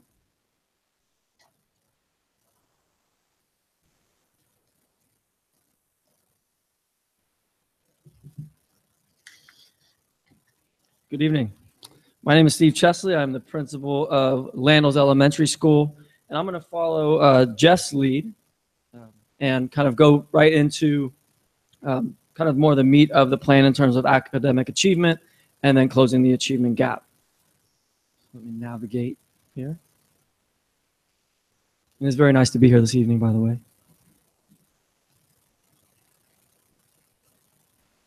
So we'll start with ELA and look at last year's scores. So trying to get to 68.5%. Fortunately, that goal was not met, and we were at 58% last year.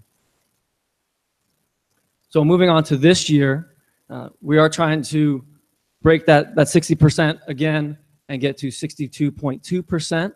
That key strategy is to implement benchmark advanced curriculum. So as was mentioned, this is our second year of implementation, and so really still trying to focus in on that.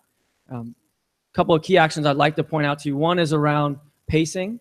So we have our district pacing guides, but really trying to focus in and work with our grade levels to make sure that they are able to follow along with that pacing. So I do check in with them for their grade level collaboration meetings so they can update me on their pacing, and then I can provide support to them, whether that be talking with my instructional coach and having that support that way, or even just reminding them that there's certain lessons that you can combine, or there's also certain lessons that you could even skip, knowing that you're going to come back to those standards at a later time. Another one I'd like to point out is the use of formative assessments and really this idea of inquiry cycles. Last year we did a lot of work with inquiry cycles in math, and this year we're moving that work into ELA. So for example, just yesterday we were looking at our benchmark assessment data as grade level teams. They came up with 2 really focused areas based on the standards and where they saw their students performing. They then looked at resources and different lessons that they could provide their students to work on those areas, and then also agreed on some assessments that they're going to come back around so that it is a formative assessment and not waiting till trimester 2 benchmarks before they figure out whether or not it's working. So we're going to continue that work this year in ELA. So in terms of math, we were trying to reach 57.7%. Unfortunately, was not met, and we're at 53%. Interesting to note here, we've actually been flat at 53% for 3 years, but I have some exciting action items here that I feel are going to finally bump us up from that 53%. So the goal is still to get to 57.7. This is where we're going to focus our SIOP implementation, is in math. And as we know, Eureka Math is rich in terms of language. And so by focusing in SIOP in this area, we really think that that's going to help. I do want to point out pacing as well as math is critical. We need to make sure that our teachers are keeping pace with those guides so that the students are getting the critical learning that they need in order to be successful on the test. So same approach, working with the grade level teams, giving them support when needed, giving them those reminders. In terms of SIOP content and language objectives, that's where the work has started so far this year. We're moving into key vocabulary, links explicitly made, and that would be links to past learning. And then finally, meaningful activities. So really engaging activities to help really cement that learning for the students is going to be a big focus. And I would like to also point out my instructional coach, Ranan Bhattacharya, is a huge part of this process as well. We can conduct learning walks together. We developed a tool around SIOP so that we can give teachers feedback, also in terms of planning and presenting professional learning to our teachers around SIOP as well. So been a strong teammate for 3 years now, so quick shout out to him.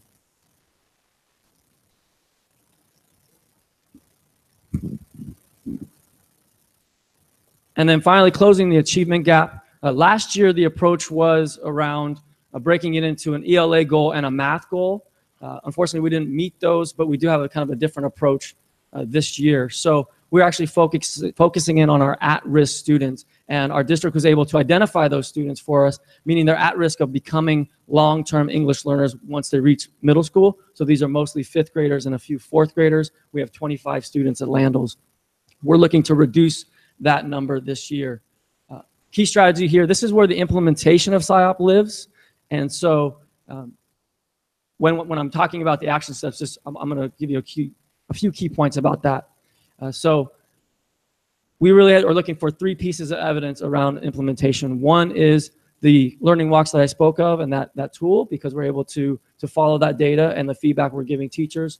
2 is every teacher at their grade level collaboration has a template where they are planning language objectives, content objectives, their key vocabulary. So that is going to be a piece of evidence, is that template that they build throughout the school year.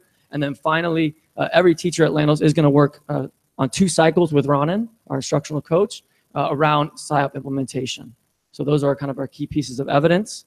We are going to target those at-risk students. We've already identified them. We've moved them around to make sure during response intervention and ELD, they are with the smaller group setting, what we know will be more effective for them. And so we've made those adjustments, and we are planning to meet with those families, and we're updating our data on them since we just completed benchmark assessments. And then finally, one of our big ticket items is our intervention teacher. So I have a full-time intervention teacher for ELD and an hourly. Margaret Poor is my full-time teacher. So she not only does small group instruction, she's also in charge of our newcomer program, teaching our newcomer classes. She supports our teachers in their collaboration time with their ELD planning as well. And then also just kind of keep track of our EL students and reclassification. And my hourly, Christine Antonakopoulos, she comes in and helps me be able to structure ELD in a way so that we can provide small group instruction. Questions? Please. Thank you.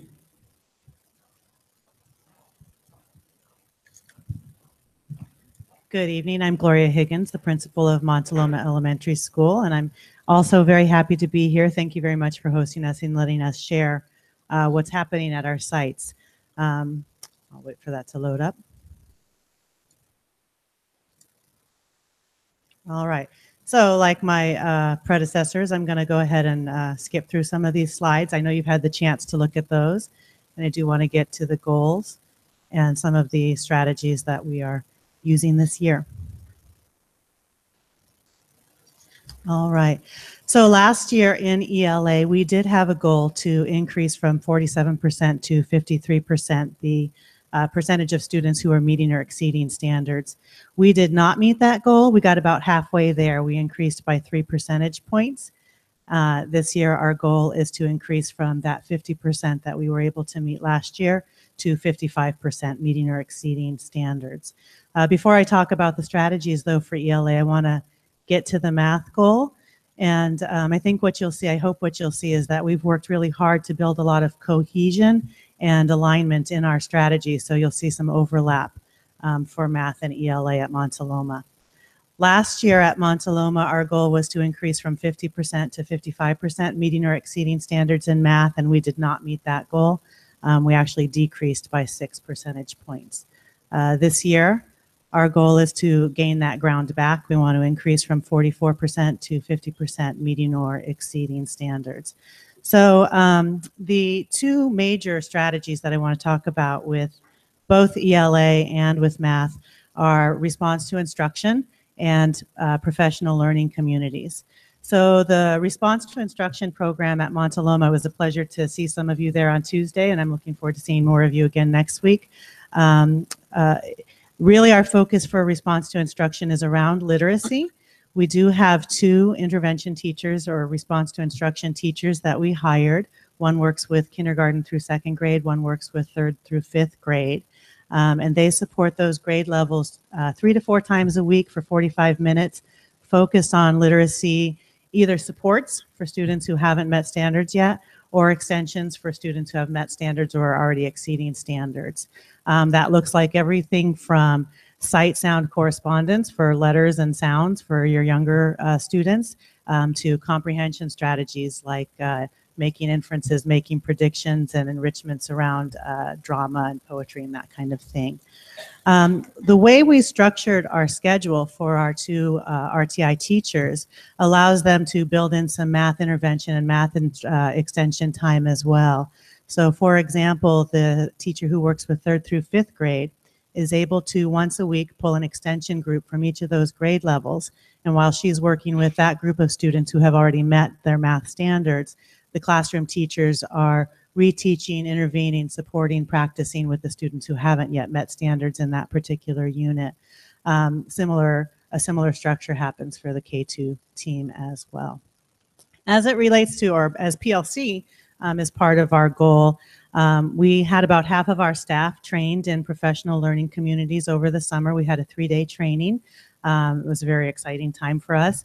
We're continuing that professional development in our staff meetings and with some of our staff development days as well, either provided by myself or our instructional coach.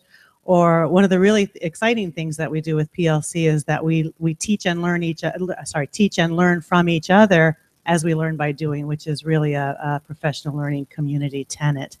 The 2 features of PLC that we're really focused on are around identifying essential standards. Not to say that other standards don't get taught. We teach all the standards, but we really focus on the crucial ones for the grade level.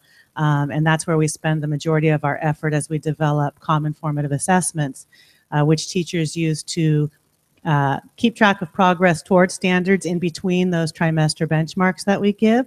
But we can also use those common formative assessments to compare and evaluate instructional strategies that teachers might be doing differently in classrooms. So when we see results are really great in one room and maybe not what we wanted in another room, we can have conversations around what did you do that worked? What can I do? What can I learn from you?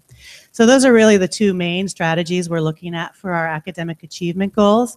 I do just want to mention gratefully that we're looking forward to the math content expert who will be coming to our staff, actually to our staff collaboration on the 14th. And supporting our release days coming up in January as well. As we get to our Closing the Gap goal, we had a nice cause for celebration for English language arts at Montaloma. We did have a goal last year to increase from 4% to 14% the percentage of students meeting or exceeding standards in ELA. We actually exceeded that goal. We got to 18%, so we had a nice celebration about that for our staff. For math, our goal was to increase from 14 to 23%. We did not meet that goal. We actually had a decline of 2 percentage points there. So we are working hard to come back from that. As Steve mentioned, we have a different structure to our Closing the Achievement Gap goal this year. You can see it's more about decreasing the percentage of students who are at risk of becoming long-term English learners. So at Montaloma, we're hoping to decrease that by 10 percentage points from 16% of our ELs to 6%. It's an ambitious goal that equates to about 9 students for us. We actually had Kid Talk today, and we identified 4 students who are in our at-risk LTEL intervention program right now who are just on that cusp, and we're working hard to see if we can't get them to reclassify by the end of the year. The other piece of that strategy is to look at the other end and reclassify our students before they become at risk of becoming LTELs. We're really looking at our sheltered instruction observation protocol work there. Like the rest of the district, we do have language objectives in place. We actually started that around last January. And we're continuing with that. We just started a couple of weeks ago our vocabulary word of the week. It's estimate this week, by the way.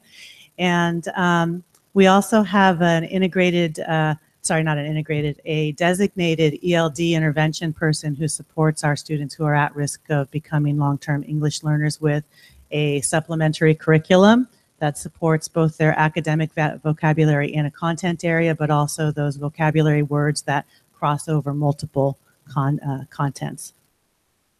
And I will pause right there and give you an opportunity to ask questions.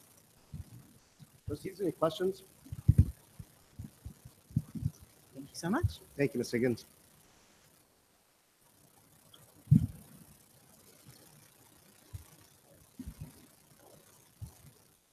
Good evening. I'm Rebecca Westover, the principal of Stevenson. So I'm going to follow suit with what my colleagues have done to skip through the data pretty quickly. I'll point out some highlights as I go, but I really want to spend my time talking about the things that we're doing this year at my site.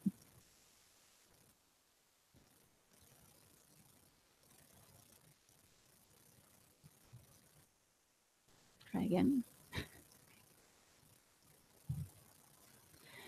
So overall in ELA, we actually remained flat this year. Although when you look at each cohort, so for example, looking at grade 3, moving from the red bar to the green bar. So when they matured from 3rd graders to 4th graders, we see growth in every cohort. So although we remained stable for the entire school, each cohort improved, which is what we like to see. And the same is true for math. So overall grade level data trends, 4th grade made a 3% gain in ELA and 4% in math. 5th grade made a 4% gain in ELA and a 6% in math. So for ELA this last year, we did not make our goal. Our goal was to reduce the number of students not meeting standards by 10%, and we stayed stable. For this next year, our goal is the same, to reduce the number of students not meeting standard by 10%. Some of the key things that we're doing, I'll talk about when I also talk about math, because a lot of the things are integrated together. So for math this past year, we made our goal and we actually exceeded it to 85.49%. Some of the contributing factors were the same things that we did for ELA last year. The teachers participated in cycles of inquiry together. So we had a professional development, then they planned together, and then they went in and observed each other in their classrooms, and then they reflected together. For math this next year, our goal is to continue to reduce the number of students not meeting standard by 10%.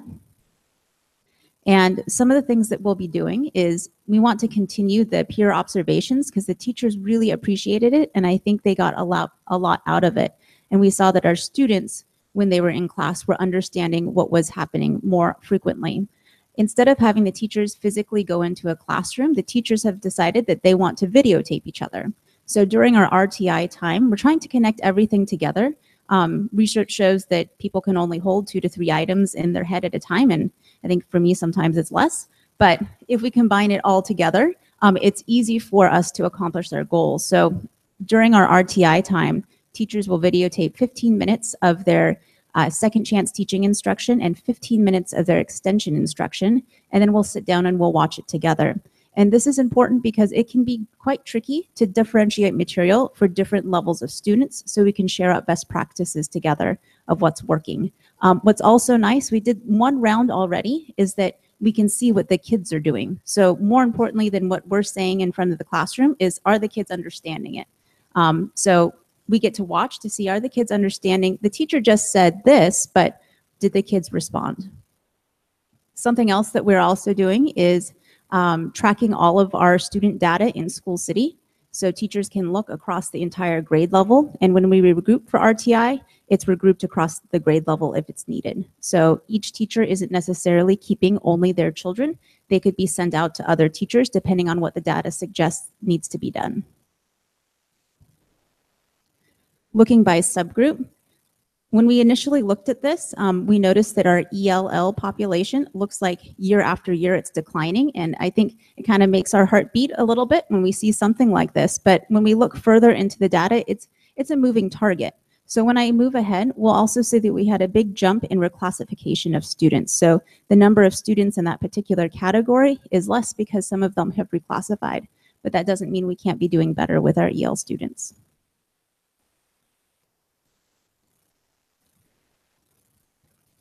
Looking at math by subgroup, I wanted to quickly point out that in the category of SED, it looks like we had great gains, but because of the small numbers in this category, it was 1 to 2 students that caused this significant increase. While it's great that we see this significant increase, we still need to continue to work in this area.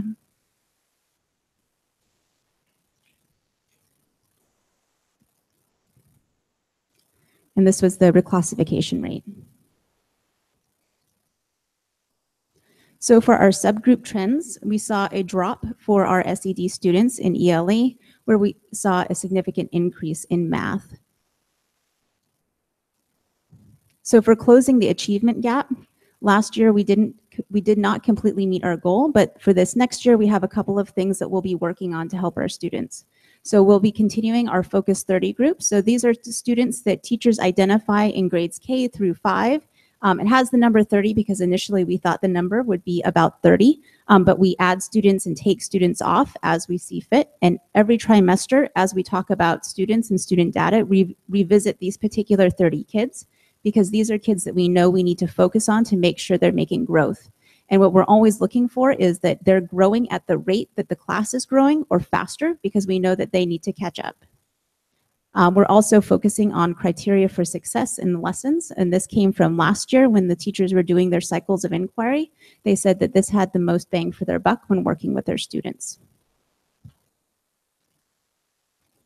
In addition to helping close the achievement gap, we also have small group instruction for our upper grade students as well as our lower grade, because we know that closing that gap in the lower grades is just as important in the upper grades, so planning for future years. We continued our PLCs and are continuing to work to make sure we are maintaining highly effective teachers at Stevenson. Questions?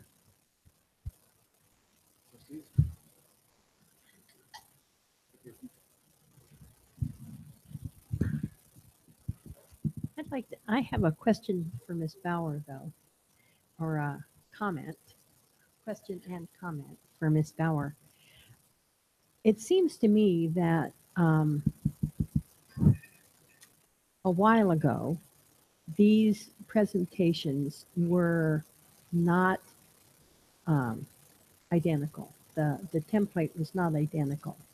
And the comment I want to make is that it's very, very helpful when we're reading all of these presentations to be able to compare exact presentations one to the other.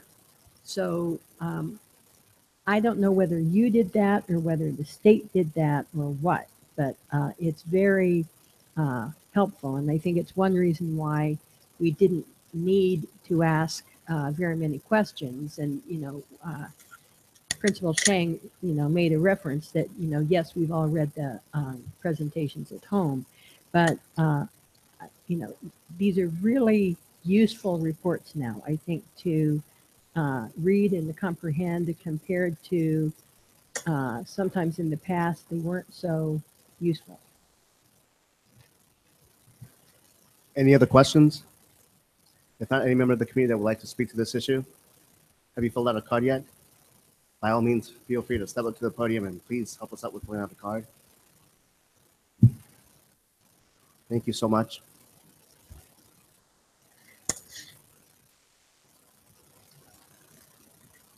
Hi, my name is Vaibhavi. I'm a parent of an 8th grader at Crittenden Middle School.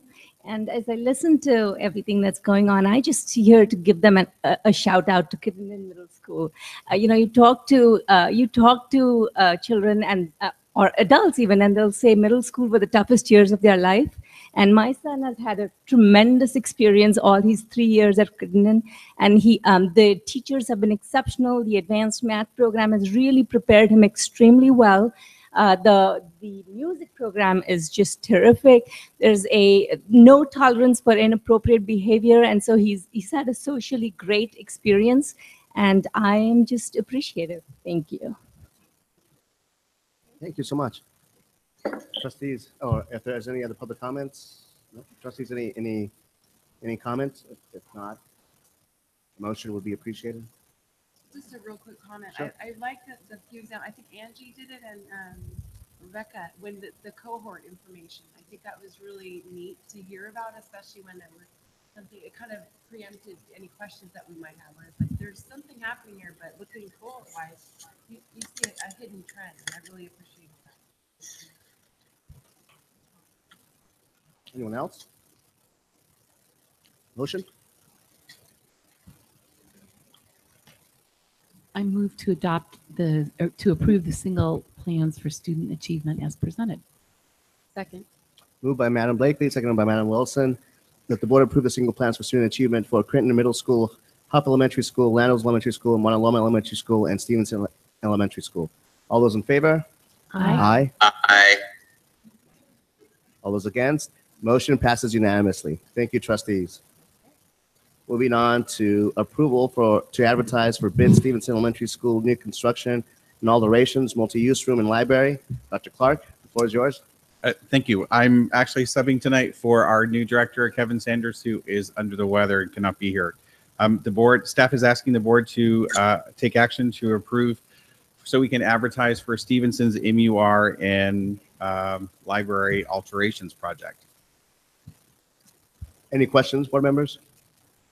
Community comments? Comments or motion? Thank you, Dr. Clark.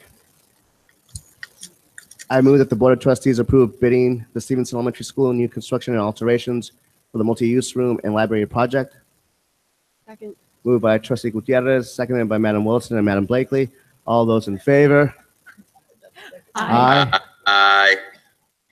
All those against? Motion passes unanimously. Thank you, trustees. And then, let's see, we are moving on to review and discussion, middle school schedule task force update 2.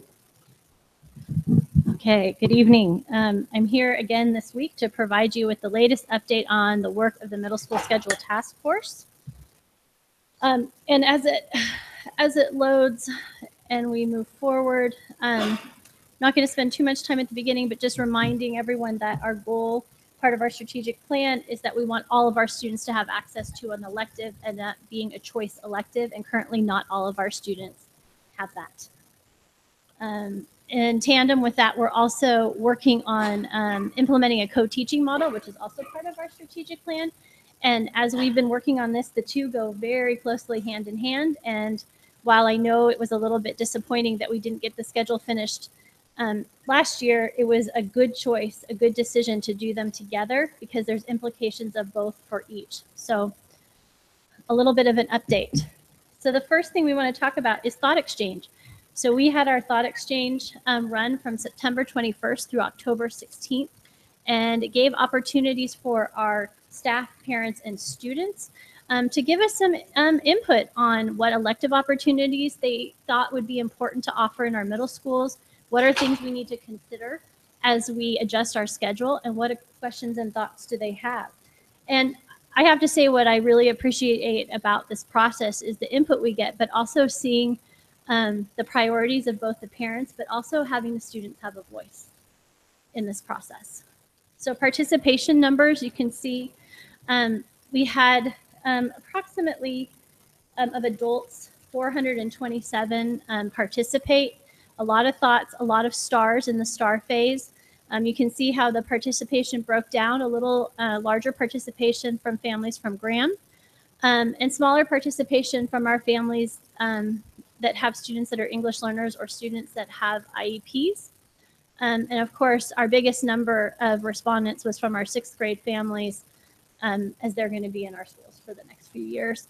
You can see our participation for our students. Again, similar trends. Higher participation from Graham as opposed to Crittenden. Graham is a bigger school. And then you can see more even lines of participation from our students because we had them do it at school. So some results to share. Some elective opportunities you think would be important to offer in our middle schools. And I thought this was a wonderful thing to see. What I took from Thought Exchange were the things that came out in the top. And so for our adults want to see our kids have access to STEM and STEAM electives, coding, programming, robotics, engineering, and our kids want home economics. And it was overwhelmingly home economics from our children. And I read some of the comments, and some of the comments from the students were, we need to learn how to cook because this is real life stuff. And one day we're going to have to do it on our own. Then you can see down second was foreign languages. We know that this is important to our families, offering a variety of languages. And there was some talk in the comments about whether or not we offer as an elective or should it be mandatory. And then, of course, our kids want some more time to relax. They're very busy. Lots happening. And then fine arts, music, performing arts, creative writing was a top choice from our families. And kids wanted more athletics and sports. And there was quite a few comments about no more running the mile. So question 2, and this was interesting because I didn't expect to see this, but I'm not surprised. So the top choice, the top thing that came out from both our students and our adults was that they want to start school later. And talking about more sleep, having more opportunities to wake up later, they stay up late doing homework. So starting later each day, what came out on top. And that's not exactly the charge of the middle school schedule task force, but it is something that we can consider as we move forward. So definitely consistency there. And then we move down to the second highest for our parents and adults was scheduling, making sure there's balance. And I think this relates to the amount of instructional time across content areas and making sure there's a balance for our kids, language arts, math, science, social studies, and definitely a preference for 2 electives. And if you hear from our students, they don't want double block math anymore. They want 1 period of math and they want 2 electives. And they were very clear in their results. And then down again at the bottom, kind of going back to question 1, having a variety of electives, providing lots of opportunities for our kids to experiment, try different things. And our students want some extended break times. Our last question was about additional thoughts. What else can you share with us? Communication was definitely a big one for our parents, and I own that piece. We needed to do some more communication and some better communication before the survey, so parents had a better understanding of what they were doing and why we were changing. We've tried in lieu to continue to update them so they understand what we're doing, but it's definitely something to learn from. And our students talked a lot about why don't we have lockers and our backpacks are heavy. And there was some consistency there. As you can see, for facilities, our adults actually asked the same questions. Why don't we have lockers? Our kids' backpacks are too heavy. And there was some comments interesting about overcrowding in our schools and are we providing residency checks? Less homework. There's too much stress. Our parents were concerned about hiring and retaining quality teachers, as we all are. We want the best staff here to support all of our students. And again, the same thing about breaks, homework, lunch programs, shorter lunch lines, anything we can do to make it easier for them to more quickly get their lunch. So our current status. So we had a meeting on 11/6, and the focus of that meeting was to review this data with our task force. We also discussed feedback from cabinet, and we went through our 4 choices, which I presented at the last meeting, and we actually narrowed from 4 to 2.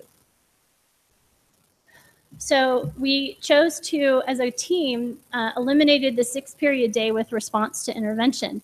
And the big piece behind this was that 2 pieces. The response to intervention period needed to be the same time every day, which was going to limit what we could do for our kids because every teacher was going to have to be teaching something at that time. And so if we needed, say, 10 sections of ELD, we were going to have to train teachers on how to teach ELD. That might not be their area of expertise. And it was really going to limit the time we had for ELD, because that response intervention period was only 4 days a week, and it was 35 minutes. And we were a little worried about not providing our kids with enough time during that. We also eliminated the house model. It's a very interesting model, but it would make scheduling very complicated.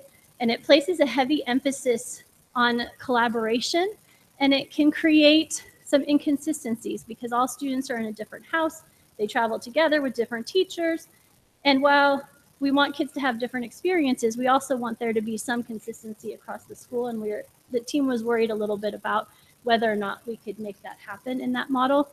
And with that model, we were going to have to hire, we were looking at about 7 teachers per house at 1 to 2 houses per grade level. The staffing cost was really high. So with that, those are the 2 that we removed. And we're back to a 7-period day. Kind of looks like this. It does offer every student an elective. It has a response intervention period that is a choice for us. And just a quick reminder of some of the pros and cons. It's very similar to our current schedule, so it's very familiar. I think that everyone understands the system. By changing it the way we have, it provides more equity to all the curriculums and will allow us to provide a variety of elective choices. Most students wouldn't have a double block math period. We can use the response to intervention period to give students extra math if they need.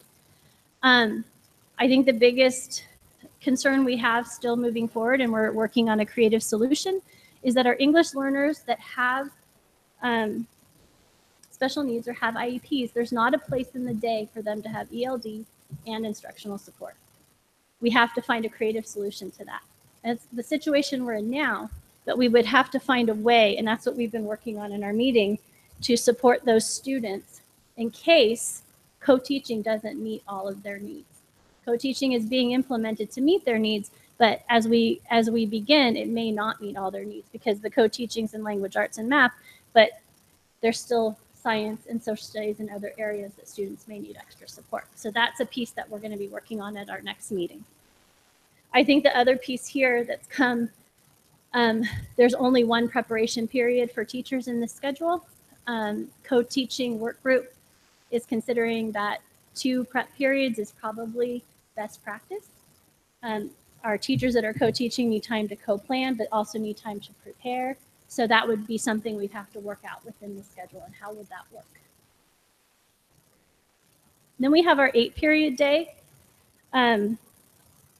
Again, very, I talked a little bit last time. In this schedule, everybody has a choice elective, everybody has ELD, and even our students who are English learner and special needs would have that opportunity to have ELD and a support period and an elective. That's already built into this schedule. But I have to say there are pros and cons to this too. This is a very different schedule. It's very different than what we have now. It's a block schedule, so our periods are longer, and you rotate. You don't see all of your kids every single day. Kids don't see their teachers every single day. They see 4 classes a day, next day they see the other 4 day, and they rotate each time. So that's a change. It's something different. This does allow for 2 preparation periods for our teachers. That's built in. It does address some other needs in terms of not as heavy backpacks, less homework, allows us to do a variety of electives, but it would also mean that students are going to be in class longer, and we would have to provide and support our teachers because a lot of our teachers aren't used to having a longer block. And so we want to make sure that they had professional development and how best to use that block period. We talked a little bit about this. I think I mentioned most of the pros and cons. This one will require an increase for staffing. Just like the 7-period day, both will require a staffing increase somewhere. We think here, based on our calculations, somewhere in the neighborhood of 5 to 6 teachers total across the district. So where are we? We're still working very hard because our goal is to have the recommendation for Dr. Rudolph and you for the December 7th board meeting. We know that whatever choice we have, all students will have access to one choice elective. That was our charge, and we will make that happen. We also have learned through this process that we are not going to make everybody happy. That seems to be a continuing theme in my job, and I'm learning how to embrace it. And we need to continue to communicate, and we need support of our process and our decision. And just next steps, we met on the 13th. We're meeting again on the 20th. Our middle schools have been out doing presentations. They presented to the staff. The staff actually has an anonymous feedback form that they have been filling out. And we will be collecting that feedback, and that's a big piece. So we can see the whole staff concerns, and we'll be reviewing that at our meeting on the 20th. We're going to be adding the thought exchange data to the website so that it's very transparent and you can dig into it and take a look at it. And again, we're coming back to you on December 7th. That is our charge. And with that, I will take any questions you may have. Any questions, trustees? I have just a quick question. You said for the 8 period day, it would roughly estimate 5 to 6 additional teachers. What about for the other model? You said there would be staffing increases in that as well, but for the So we're not exactly sure yet, and I'm sorry I can't provide that for you. That's a goal for Monday. We know that with the I can tell you, we know that with the 7 period day, there's going to have to be some increase of staffing due to the fact that there is only one preparation period. So if the co-teaching model recommends 2, we're going to have to figure out a way to give our co-teachers and our special ed teachers 2 preps. That may not mean every teacher gets 2 preparation periods. So that would be, how do we work that out with our association? So that would be an extended cost.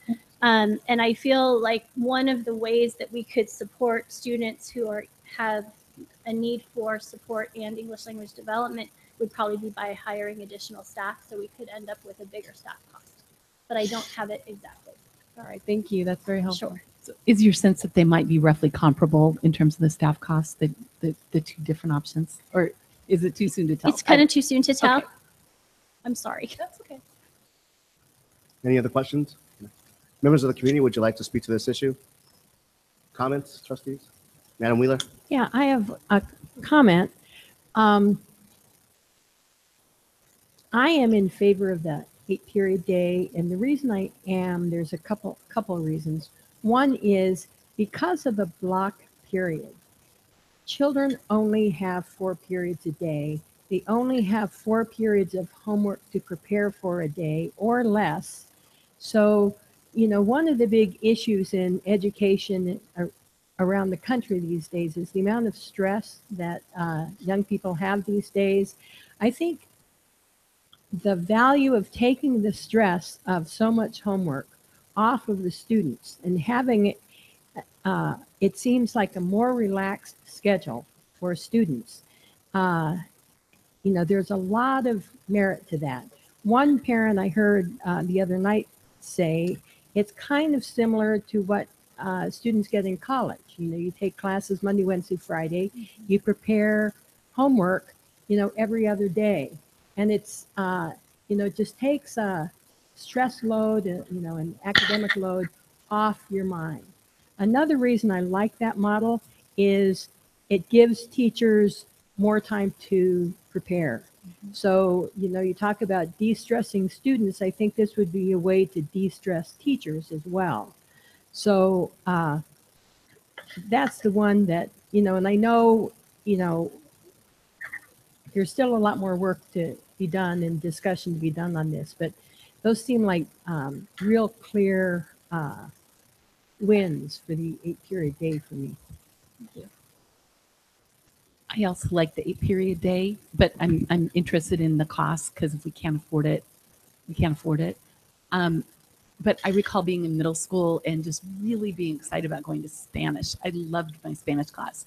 And just I think having, for many of the kids, having 2 electives is it just makes school so much more fun, something to look forward to. I think middle school can be, you know, a squirrely time, and so it's good to have things to look forward to. So that's in addition to the reasons Ellen mentioned why I like that one. Any other trustee? Greg, are you typing? I had to type something briefly, sorry. Thank you. Madam Wheeler. One more comment. I remember when we first started talking about block schedules, and there were a lot of teachers that were very excited about the extended period of time where they could present an extended lesson. So, and I think a lot of students get into, really good lesson too. So I don't see that as a detriment, that it's a longer period. There's a lot more exciting learning and projects that can happen in longer periods. Thank you. Thank you, Ms. Bauer. We'll move on now to physical education and health update. Again, Ms. Kathy Bauer, you have the floor. Do we need a motion to extend the time of the meeting? Yes, we do. Yes, we do. Before we do this, I'm so sorry. Madam Blakely? I move that we extend the time of the meeting until 10:30. So I would like to even extend it beyond that. If we add up the minutes from, all this, and that's not even including community comment, I would even recommend extending it. And this is a maximum. It isn't we have to go that far, but extend it to 10:45. I'd second that. So the motion is coming from whom? Oh, I thought you just Okay. I move that we vote to extend the meeting till maximum 10:45. Moved by Madam Wheeler, seconded by Madam Blakely. All those in favor? Aye. Aye. All those- Aye, I guess. It's late in New Jersey. Motion passes unanimously. Thank you, Greg. Thank you, trustees. Ms. Bauer. Okay, so I'm here tonight to provide an update on our physical education and health programs in the district. So just some background information.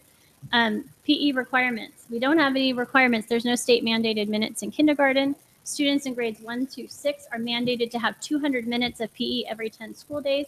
And then that goes up in 7th and 8th grade where it's 400 minutes every 10 school days. And I will say that 400 minutes PE was definitely a parameter in creating our schedule.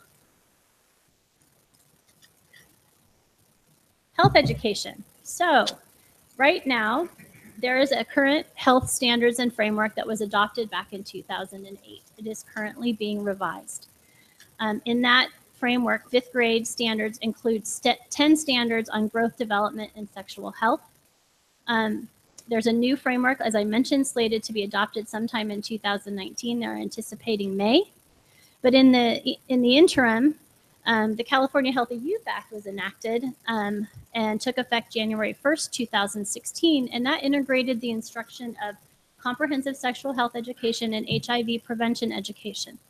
And that was a very big bill that came about asking districts and having some requirements on districts for comprehensive sexual health in lieu of having a framework and standards. And one of the big changes in that, I'll show you some others, was that it changed the requirement. Sex ed in California used to be opt-in, and California Healthy Youth Act says now it is opt-out. All students are required to have it unless their parent or guardian chooses to opt them out of the program. So that's a very different, big change.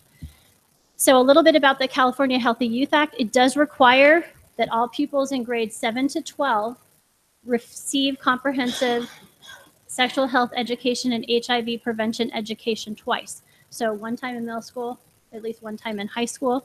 In our district, we choose to provide that in 8th grade right now. That's the grade we've always provided it in, and we've kept to that.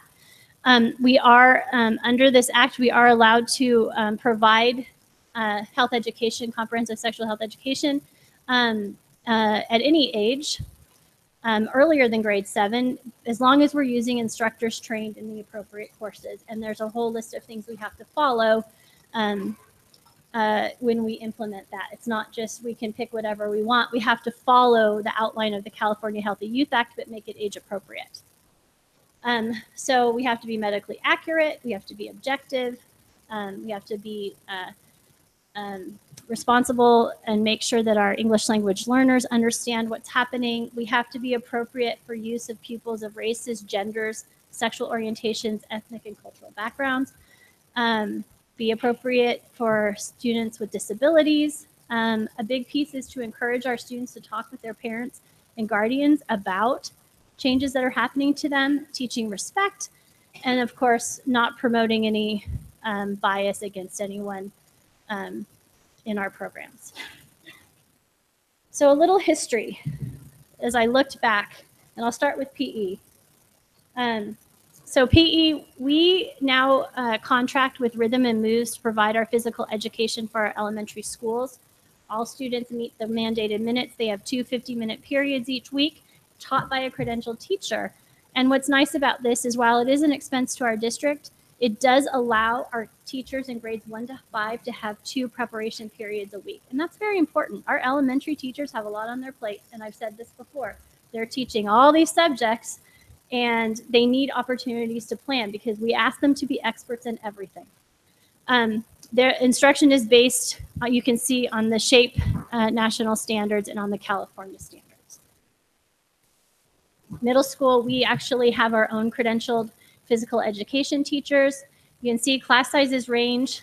Their goal in the district is to have an average of 36 students per class, but because class size is more flexible in PE, classes can range. Kids don't come in equal groups of 30. So we have some flexibility here. We have students currently have 240 minutes of PE per week, so they definitely exceed the expectation of 400 minutes every 10 days. And our teachers design the instruction at our middle schools. So health education. So when I came in to this position back 6 years ago, we were offering human growth and development in 4th grade, 5th grade, and 8th grade. And in all of our programs, our teachers were the ones that were charged with delivering the instruction. There was limited professional development. It was handled by our district nurse. And what happened because of this, not at anyone's fault, was mostly that what happened was the curriculum was delivered inconsistently. So as a classroom teacher, I may not be the most comfortable with having a conversation about sexual health with my 4th or 5th graders. And so what happened was, even though our curriculum was designed back then to be delivered 4th grade in single gender groups, so girls and boys, 5th grade in mixed groups, middle school in mixed groups, what happened was in our elementary schools, depending on teacher comfort level, they kind of made their own choices. So we had some schools where the curriculum was being delivered in mixed groups, some schools at all grades, some schools where they were doing boys and girls. Some topics weren't covered because teachers were uncomfortable. You know, it's not an easy thing. And on top of that, our curriculum was very out of date. But we always followed the idea of offering a parent preview. We always had a night where we invited parents to review the curriculum, ask questions. We always have it available at the district office. And in the case before, parents had to actually sign a permission slip. They had to allow their students to participate. So in 11-12, there was a concern brought about our 8th grade program, that there was a inconsistency in the delivery and messaging, and there were some students that were confused. And so as I came into the district, the curriculum was rewritten by our district nurse, and the decision was made. I inherited that decision that the nurse would then begin teaching that 8th grade curriculum. We kind of went along, and then all of a sudden we hear about the California Healthy Youth Act, and we start looking for new curricula that aligns to the standards and the California Healthy Youth Act so that we could stay in compliance.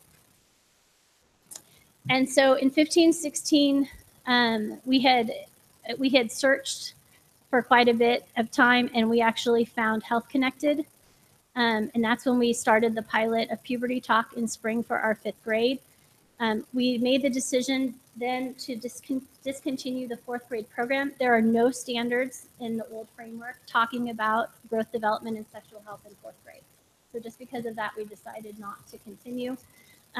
We piloted Health Connected in spring for 5th grade, and the way we did it, because it was a little bit, we found the curriculum late.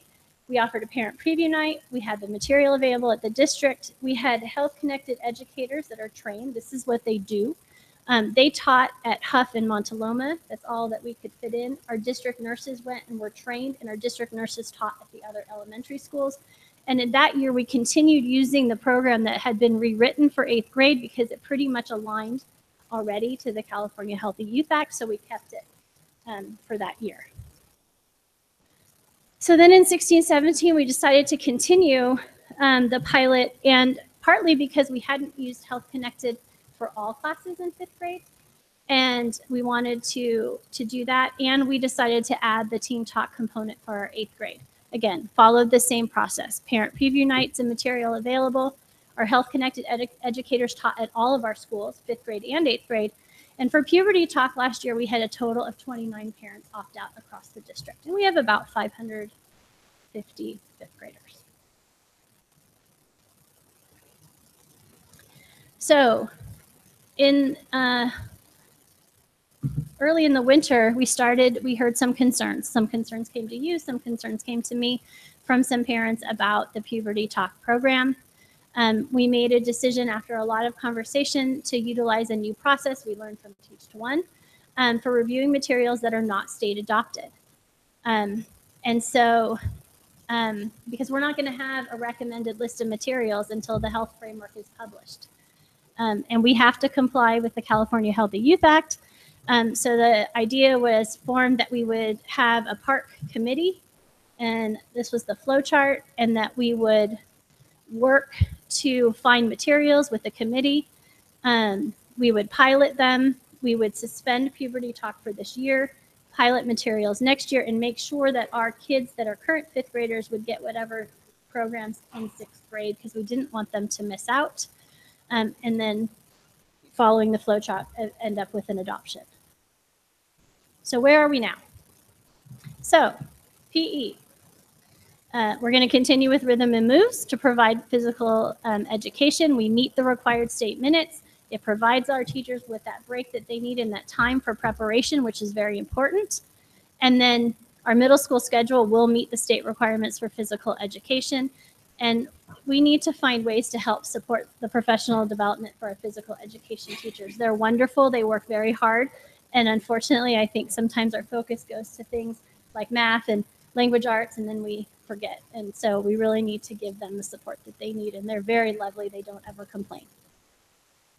So health education is a popular subject and has been. The requirements of the California Healthy Youth Act are challenging for a classroom teacher to deliver. It really requires that teachers are very well trained. They understand the latest in comprehensive sexual education. They understand HIV and AIDS prevention. They understand how to talk to kids, what's appropriate to speak with kids about, what's not appropriate to speak with kids about. And you're doing this in an environment of kids that you teach on an everyday basis, and so it makes it a little bit uncomfortable. It's a tough thing to do, and we know that you have parents that aren't comfortable having these conversations with kids. It's not easy, and we know that, again, as I mentioned before, as I'm learning, I can't make everybody happy, no matter how hard we try. But we're going to try to do the best that we can. So what we saw through the spring after we made this decision, we saw some concern raised by parents in neighboring districts, because everybody's trying to implement the California Healthy Youth Act, and there's not that much out there that really aligns. And now we have concerns by our families that we're not offering a program for their children this year.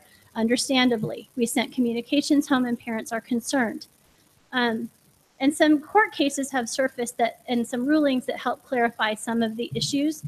There was a ruling of the Ninth Circuit Court that talks about parents don't have the right to prevent public schools from providing students with whatever information it wishes to provide, sexual or otherwise, when the school determines that it's appropriate to do so. They said the schools can't be expected to accommodate the personal, moral, or religious concerns of every parent. It's difficult. We have a lot of families that we're trying to meet needs with, and it's not easy to do that. Parents do have the right to supervise their children's education. Absolutely, we want parents to be involved, but in this specific context of comprehensive sexual health and HIV prevention, that right is limited to reviewing materials, which we always do, and by being very transparent that parents have the right to opt their kids out of this. We understand that not all parents feel comfortable or they have their own way of wanting to speak with their children, and we respect that, and we want them to make decisions that are best for their families. And the most recent case was that students, a court really recognized that students have a separate right to have access to medically and socially appropriate sexual education. They need to have information in order to be healthy and safe. So, where are we now? We have some options. As we heard from families, I was getting ready to present this. I did reach out to Health Connected. I wanted to see what options we had. So, we have 3 options on the table, or any variation. We can continue with our current plan. So our current plan is not to offer a program to our 5th graders. We'll convene a subgroup of the Health and Wellness Committee to review materials. We'll create what's called a PARC. And then whatever materials that we find, that we choose, will be offered to both 5th and 6th graders next year.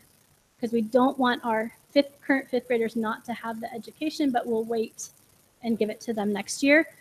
I will say right now that I don't have, Ms. Geisels and I are running the Health and Wellness Committee, and we do not have any interested teachers as of yet stepping up to that committee. Lots of parents, so we're very excited, but no teachers. Option 2, we can continue with the current plan, which is to still review materials this year, and we can convene that PARC and we can see what's out there. But we can offer Health Connected. We could offer Puberty Talk to our 5th graders. Health Connected has indicated to me if we make a decision to do this, they believe that they could cover all of our 5th grade classes this year. We would do the same process. We'd have a parent preview night. We would give parents the opportunity to opt out. And of course, anyone can come to our district office and review the program at any time. Option 3, we could continue to offer Puberty Talk for our 5th graders, and we could actually postpone the committee until the framework's released. The reason I added this option is that the health framework is going to change standards, and we don't know what that looks like yet. We're going to need several other curriculums for our kids, nutrition and sexual harassment. And there's not this, if we find something now and the standards change between now and the framework, we could find ourselves back in a situation where we have to have another committee once the framework is adopted and change things again. I just don't know, because I don't know what the framework looks like at this point. So 3 options. So next steps. So we are going to continue offering Teen Talk in 8th grade. It's already scheduled. It'll happen in February and March. We didn't really hear much at all from our families about Teen Talk, why we decided to keep giving it. I think it's a good program for our 8th graders to have as they get ready to enter high school. Our teachers were very much in favor of it. They really liked it. So that will be happening. We did offer Be an Askable Adult at our parent university last week, and that was actually done by the parent educator from Health Connected. It was very well attended. I wasn't there, but I heard it was very well attended, over 80 families. If we decide to go with options 1 or 2, we will have to find a way to recruit teachers, because we do have to have a majority of teachers on that committee in order to look at instructional materials. And we're going to continue to work hard and continue to communicate as we move through the process.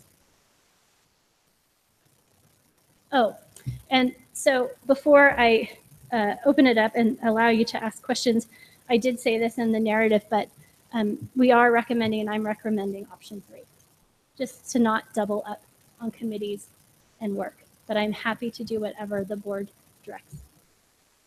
Thank you. Trustees, any questions? Yeah. Will you clarify for us the difference between option 2 and option 3? Yes, I will go back.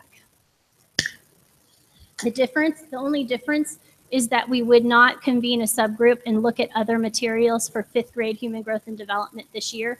We would instead wait until the framework comes out. And in both options, 5th graders would get the Puberty Talk this year? In option 2 and option 3, yes. Option 3, that we would continue to offer it all the way up until we convened a committee so that nobody would miss out on the instruction. And then we would look at anything else that was available. So Puberty Talk could be it, or it could be something else if something else comes out. Any other questions? We have a community comment on the subject matter. Adam Barry. So you have 3 minutes. The floor is yours. Thank you for your patience. Thanks. I wasn't sure what the, so Adam Berry, I have 2 daughters in the district, one at Graham, 7th grader, and a 5th grader at Huff. I wasn't sure what the presentation would include. So I'm happy to see that there are other options because it's somewhat dismaying to find out that your 5th grader isn't going to learn about human growth and development and be initiated into that environment in 6th grade, where there are 800 students, taking her out of this safe environment where she's been for 6 years with friends who she knows, teachers who she's comfortable with, and just a safe place, and bringing her to this new school where there are lots of new experiences, and including human growth and development in that just seems overwhelming, and it seems irresponsible. There are a number of other reasons. I think the sooner the better. A lot of these kids are going through puberty as we speak, and they talk, and there's misinformation and lack of information. And the sooner we're able to discuss this with them, I think the better for everyone involved. Thank you, Adam. Thanks. Will you also be speaking to this? Okay, you can afterwards, no problem. My name is Elizabeth Eaton. I have a 5th grader and a 2nd grader in the district, and it is a lot of what I'm going to say echoes what Adam said. But Could Ms. Eaton speak closer to the microphone? is that better? Yes. It's important that these kids get this information now when they're on the cusp of puberty and when they're in a safe place, like their elementary school where they've been since kindergarten in many cases. They are with trusted adults, trusted friends, not around a lot of older kids. And I think it does a real disservice to our entire community to put this off for the children, even if they are getting the information that they need at home, to have it reinforced by the school when they may not feel comfortable asking their parent about it, even in spite of their parents' best efforts, or just to have the district nurse or the health connected educator as another trusted adult that they can go to with questions and get this information, so that all this information about puberty and sexual health is reinforced in a safe environment. Thank you. Thank you so much. Sure. Yes, please.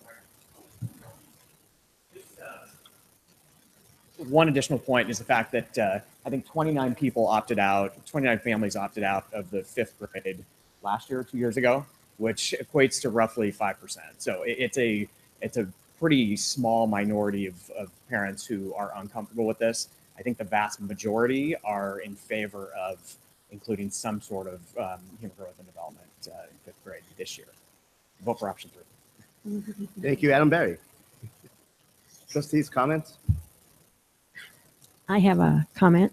I feel very strongly that 5th graders should get a puberty talk this year and not put it off. I think both of the parent commenters tonight made the same points that I would say. This is one of those issues where the trustees heard from a lot of parents by email or by personal contact. 100% of the parents who contacted us, or at least contacted me, want 5th graders to have the puberty talk this year. So I'm almost agnostic about option 2 and option 3, but the main thing that I want is for this year's 5th graders to be able to have their puberty talk class experience in the smaller elementary school than waiting until 6th grade. Yeah, I'll second that. I think it has to occur this year. I'd support any option that includes that. With the opt-out, I think we can make whoever we thought we might make unhappy, happy. They're ready. They're developing. I'm sure the research shows 1 to 2 years earlier than my generation. And I just drove, I mean, we do carpool. I drove a 5th grader and 2 second graders and just kind of let them talk, and they're talking about different things. Of course, you know, I'm there, but these are issues and crushes and all of that are happening. So it's just good to know what's going on, that everything's okay. And I like the point of the safe environment in which to convey the information to support the parents as well. I'm agnostic as well, but I've option 3 since you recommended it. I could consider it. I concur with your rationale, but I really want option 3 because I don't want to waste time going down a rabbit hole when we might have to reinvent the wheel again. I don't see any reason to convene the park this year when there isn't a curriculum and we know that there's stuff coming out next year. So I would strongly advocate that we defer that until there's actual curriculum. But thank you for all the work. Greg, do you have any opinion on this? Yeah, I think the 5th graders should get the normal talk, like Trustee Wheeler and Wilson just said. And option 3 seems fine to me. Thank you, Greg. Now, you had explained to us before the rationale behind the middle school schedule and how we had to adjust. And it was good to wait until this year to explore this. And I'm getting the same sense with option 3 and the rationale behind that. So because of those reasons, I would think the option 3 is best for us to explore at this time. So that when we do something, we have a better idea of what we're facing. And then we can collectively work together to get to a certain point to then have something in place. I hope that's clear enough. I'm moving ahead with option 3. Thank you very much. Thank you so much.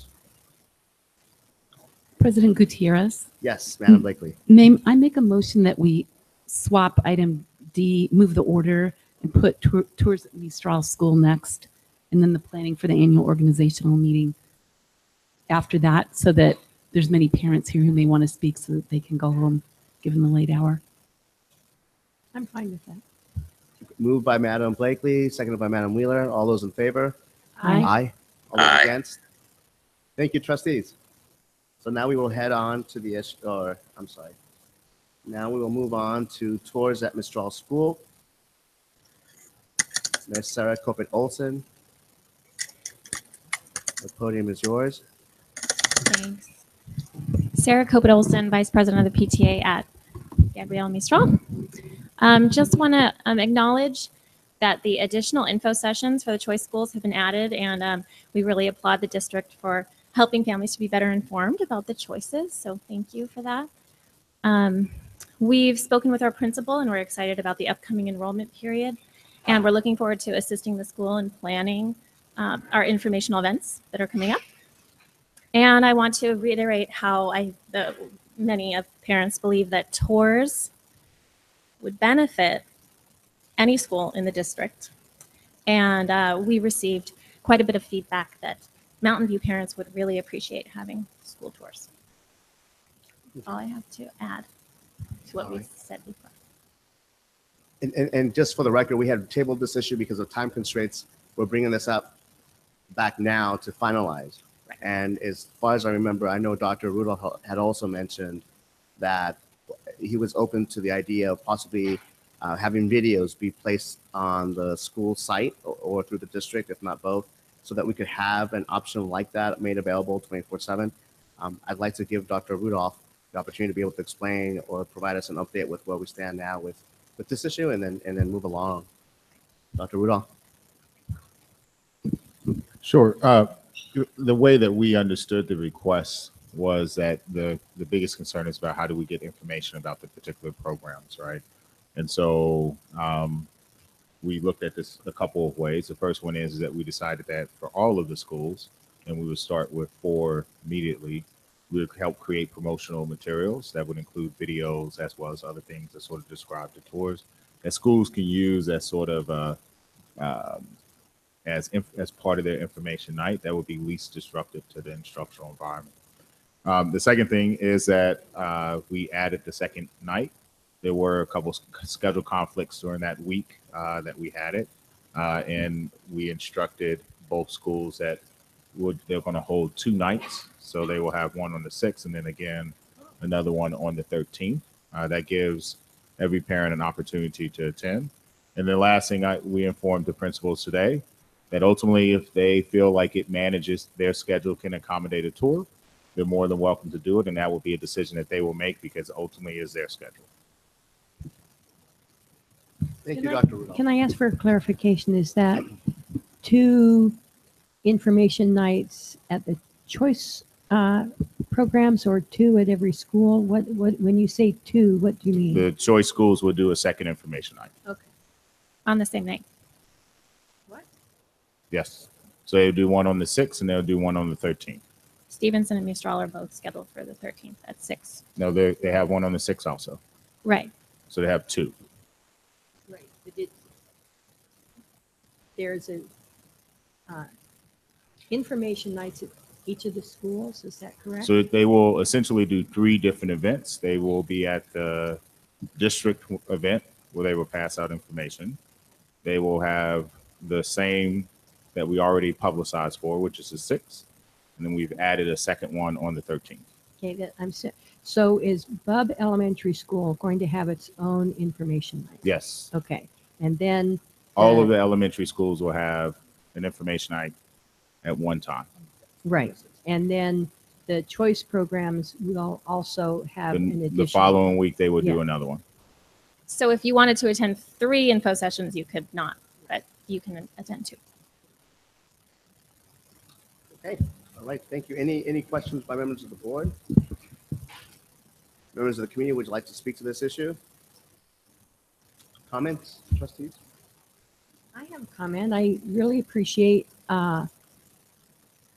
Dr. Rudolph spending a long time examining this and being flexible about it. You know, the board had said that we were interested in staggered information nights.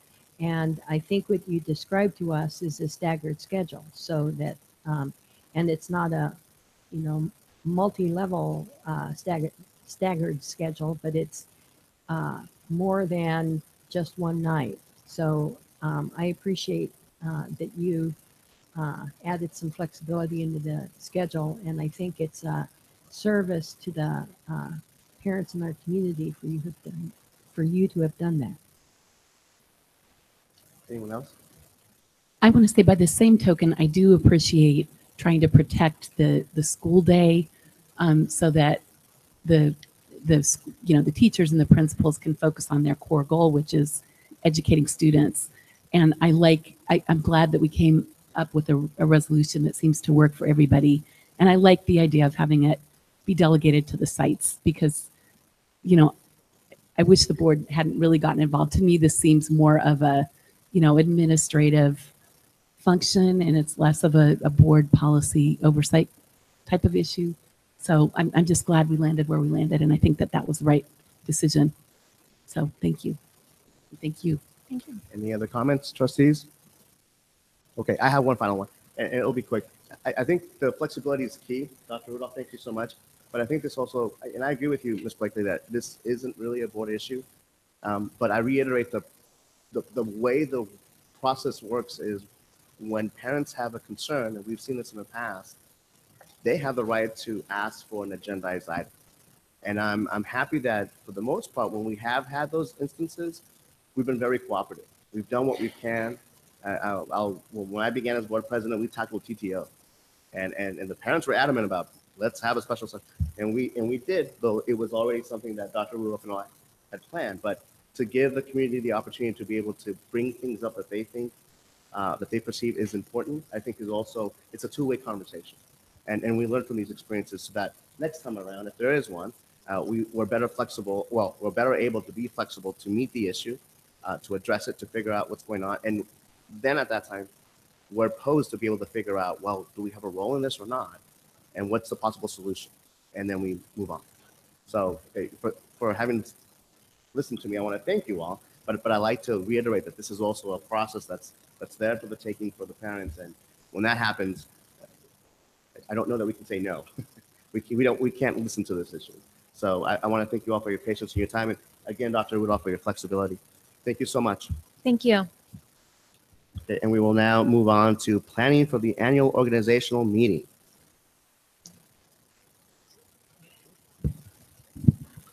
So Our next meeting, we will start it off with election of board members. Well, not board members, but election of leadership positions for the board. This item was placed on the agenda to allow the five of you the opportunity to discuss. So then that way you're not going discuss who is interested in taking leadership roles, clerk, vice president, and president, and without having to essentially do a blind vote without knowing who is interested for what positions. Thank you, Dr. Rudolph. Trustees, any questions? I have a question. We have a vice president of our board, and I'd like to know our vice president's thoughts on whether he would like to be nominated for president, or if he does not, then it's a different conversation. I think Trustee Wheeler's talking about me. I would be honored to serve as president if the board was interested in that. Even though sometimes I have a travel schedule, I still pretty much make all the meetings, and would expect to have the requisite time to fulfill that role over the next year. So I'd be up for that role. Thank you for asking. Any other questions? Any members of the community that would like to speak to this issue? Comments? Well, and there's more than president. There's vice president and clerk. My own personal opinion is I'd like to kind of roll up our officers. So yes, Miss Blakely is our clerk, and that's not to say that clerk always becomes vice president, but often the clerk becomes vice president. And I would be happy if Miss Blakely became vice president, and then Miss Wilson would move up into that spot. So, you know, these are things we can discuss tonight as well. Sure. Well, and also pose a question: if anyone else is interested in being president, please speak up. Please let us know. That way we can figure out if there's going to be a process that's going to be different from what we've done in the past, which is the point of bringing this topic to the team. Well, I guess it's time for me to speak. I'm also interested in being president. When I campaigned for office, my goals were to put students first and reestablish trust and ensure financial stability. And those continue to be my goals. And I think we've made good progress on all of those fronts this year, but it's a long journey and I don't think we've arrived there yet. I'd like to help the board operate on an even higher level. We are a very diverse assortment of individuals and have different strengths and experiences. And I don't think that, well, there's organizational psychology that talk about team formation stages, and one is forming. And we just formed when the new officers or the new board members were elected last year. And at the beginning stages, when you form, everyone's nice and polite to each other. And then the next stage is usually storming. And that's a period where we have intra-group conflicts, often due to different work styles and competition, jockeying for position. And I feel like we've been doing a fair amount of that this year. After that, usually those differences get resolved and you start norming, the disagreements iron out, the personality clashes get resolved, and the team begins to cooperate better and better able to accept each other's differences and move forward collectively. And I feel like we're kind of on the cusp of that. We're doing some of that, but we're still doing some storming. And then once you norm and you're really operating on a better level, then you can really take off and start performing.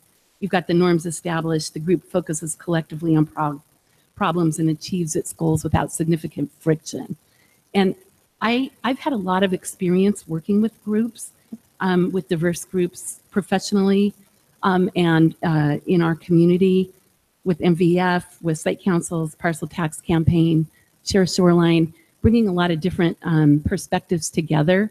And I would welcome the opportunity, whether it's this year or in a coming year, to be president. I feel like I could help just get us at a higher level and move more smoothly together and work collectively. So that's why I would be honored to be president. Anyone else? Okay, so there you have it. It looks like we have two persons who are interested in the president position. Thank you. Dr. Rudolph, what is your suggestion in terms of the protocol or process for the nomination and voting for president at our upcoming meeting? Or is that something we can figure out? Do we have to figure that out now, or can we discuss it then speak about it and let the team know through an email? How do we do this? Yeah, you just have to vote. It's just, it has to be an open session. All right. You just vote right then and there. You know now who the people are that are interested in president.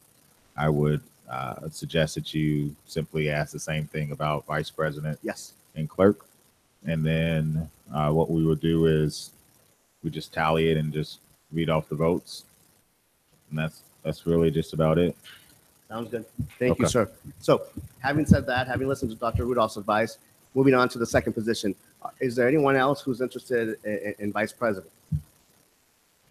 By the way, I like Madam Wheeler's suggestion, so of having you all step up.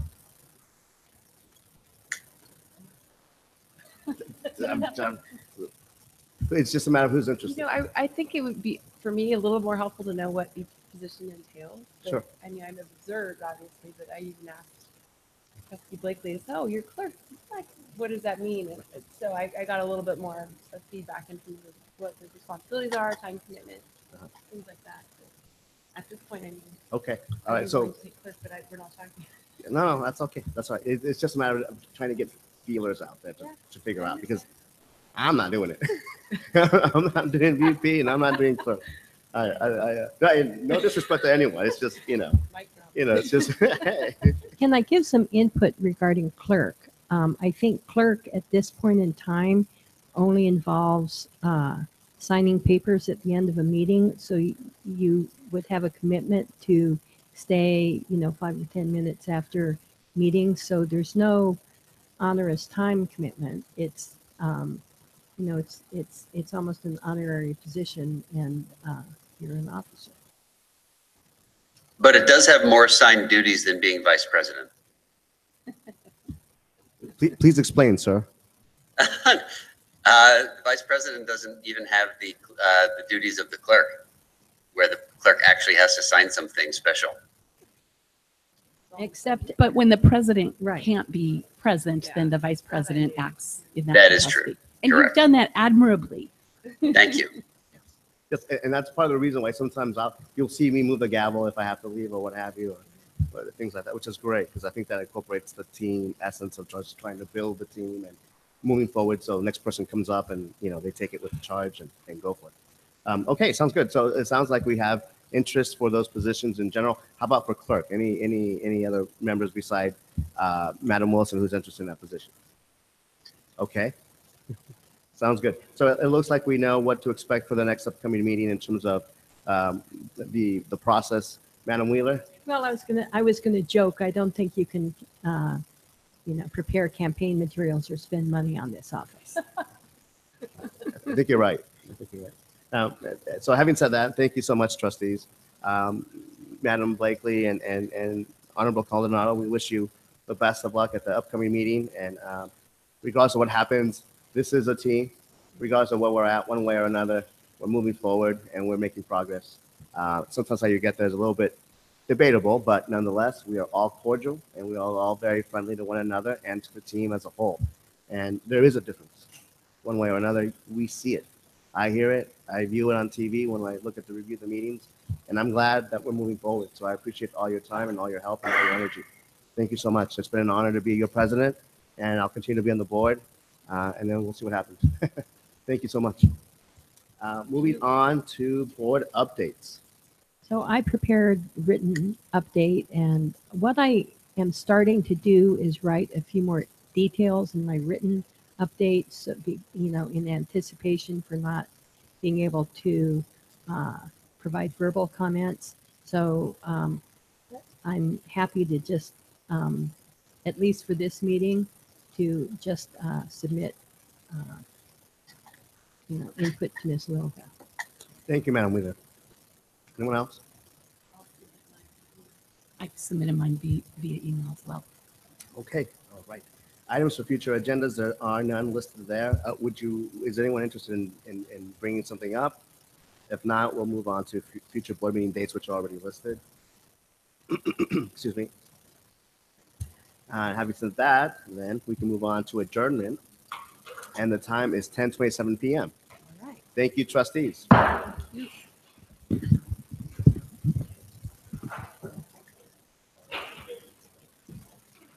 All right. See you guys when I'm back in California. Bye, Greg. Good night.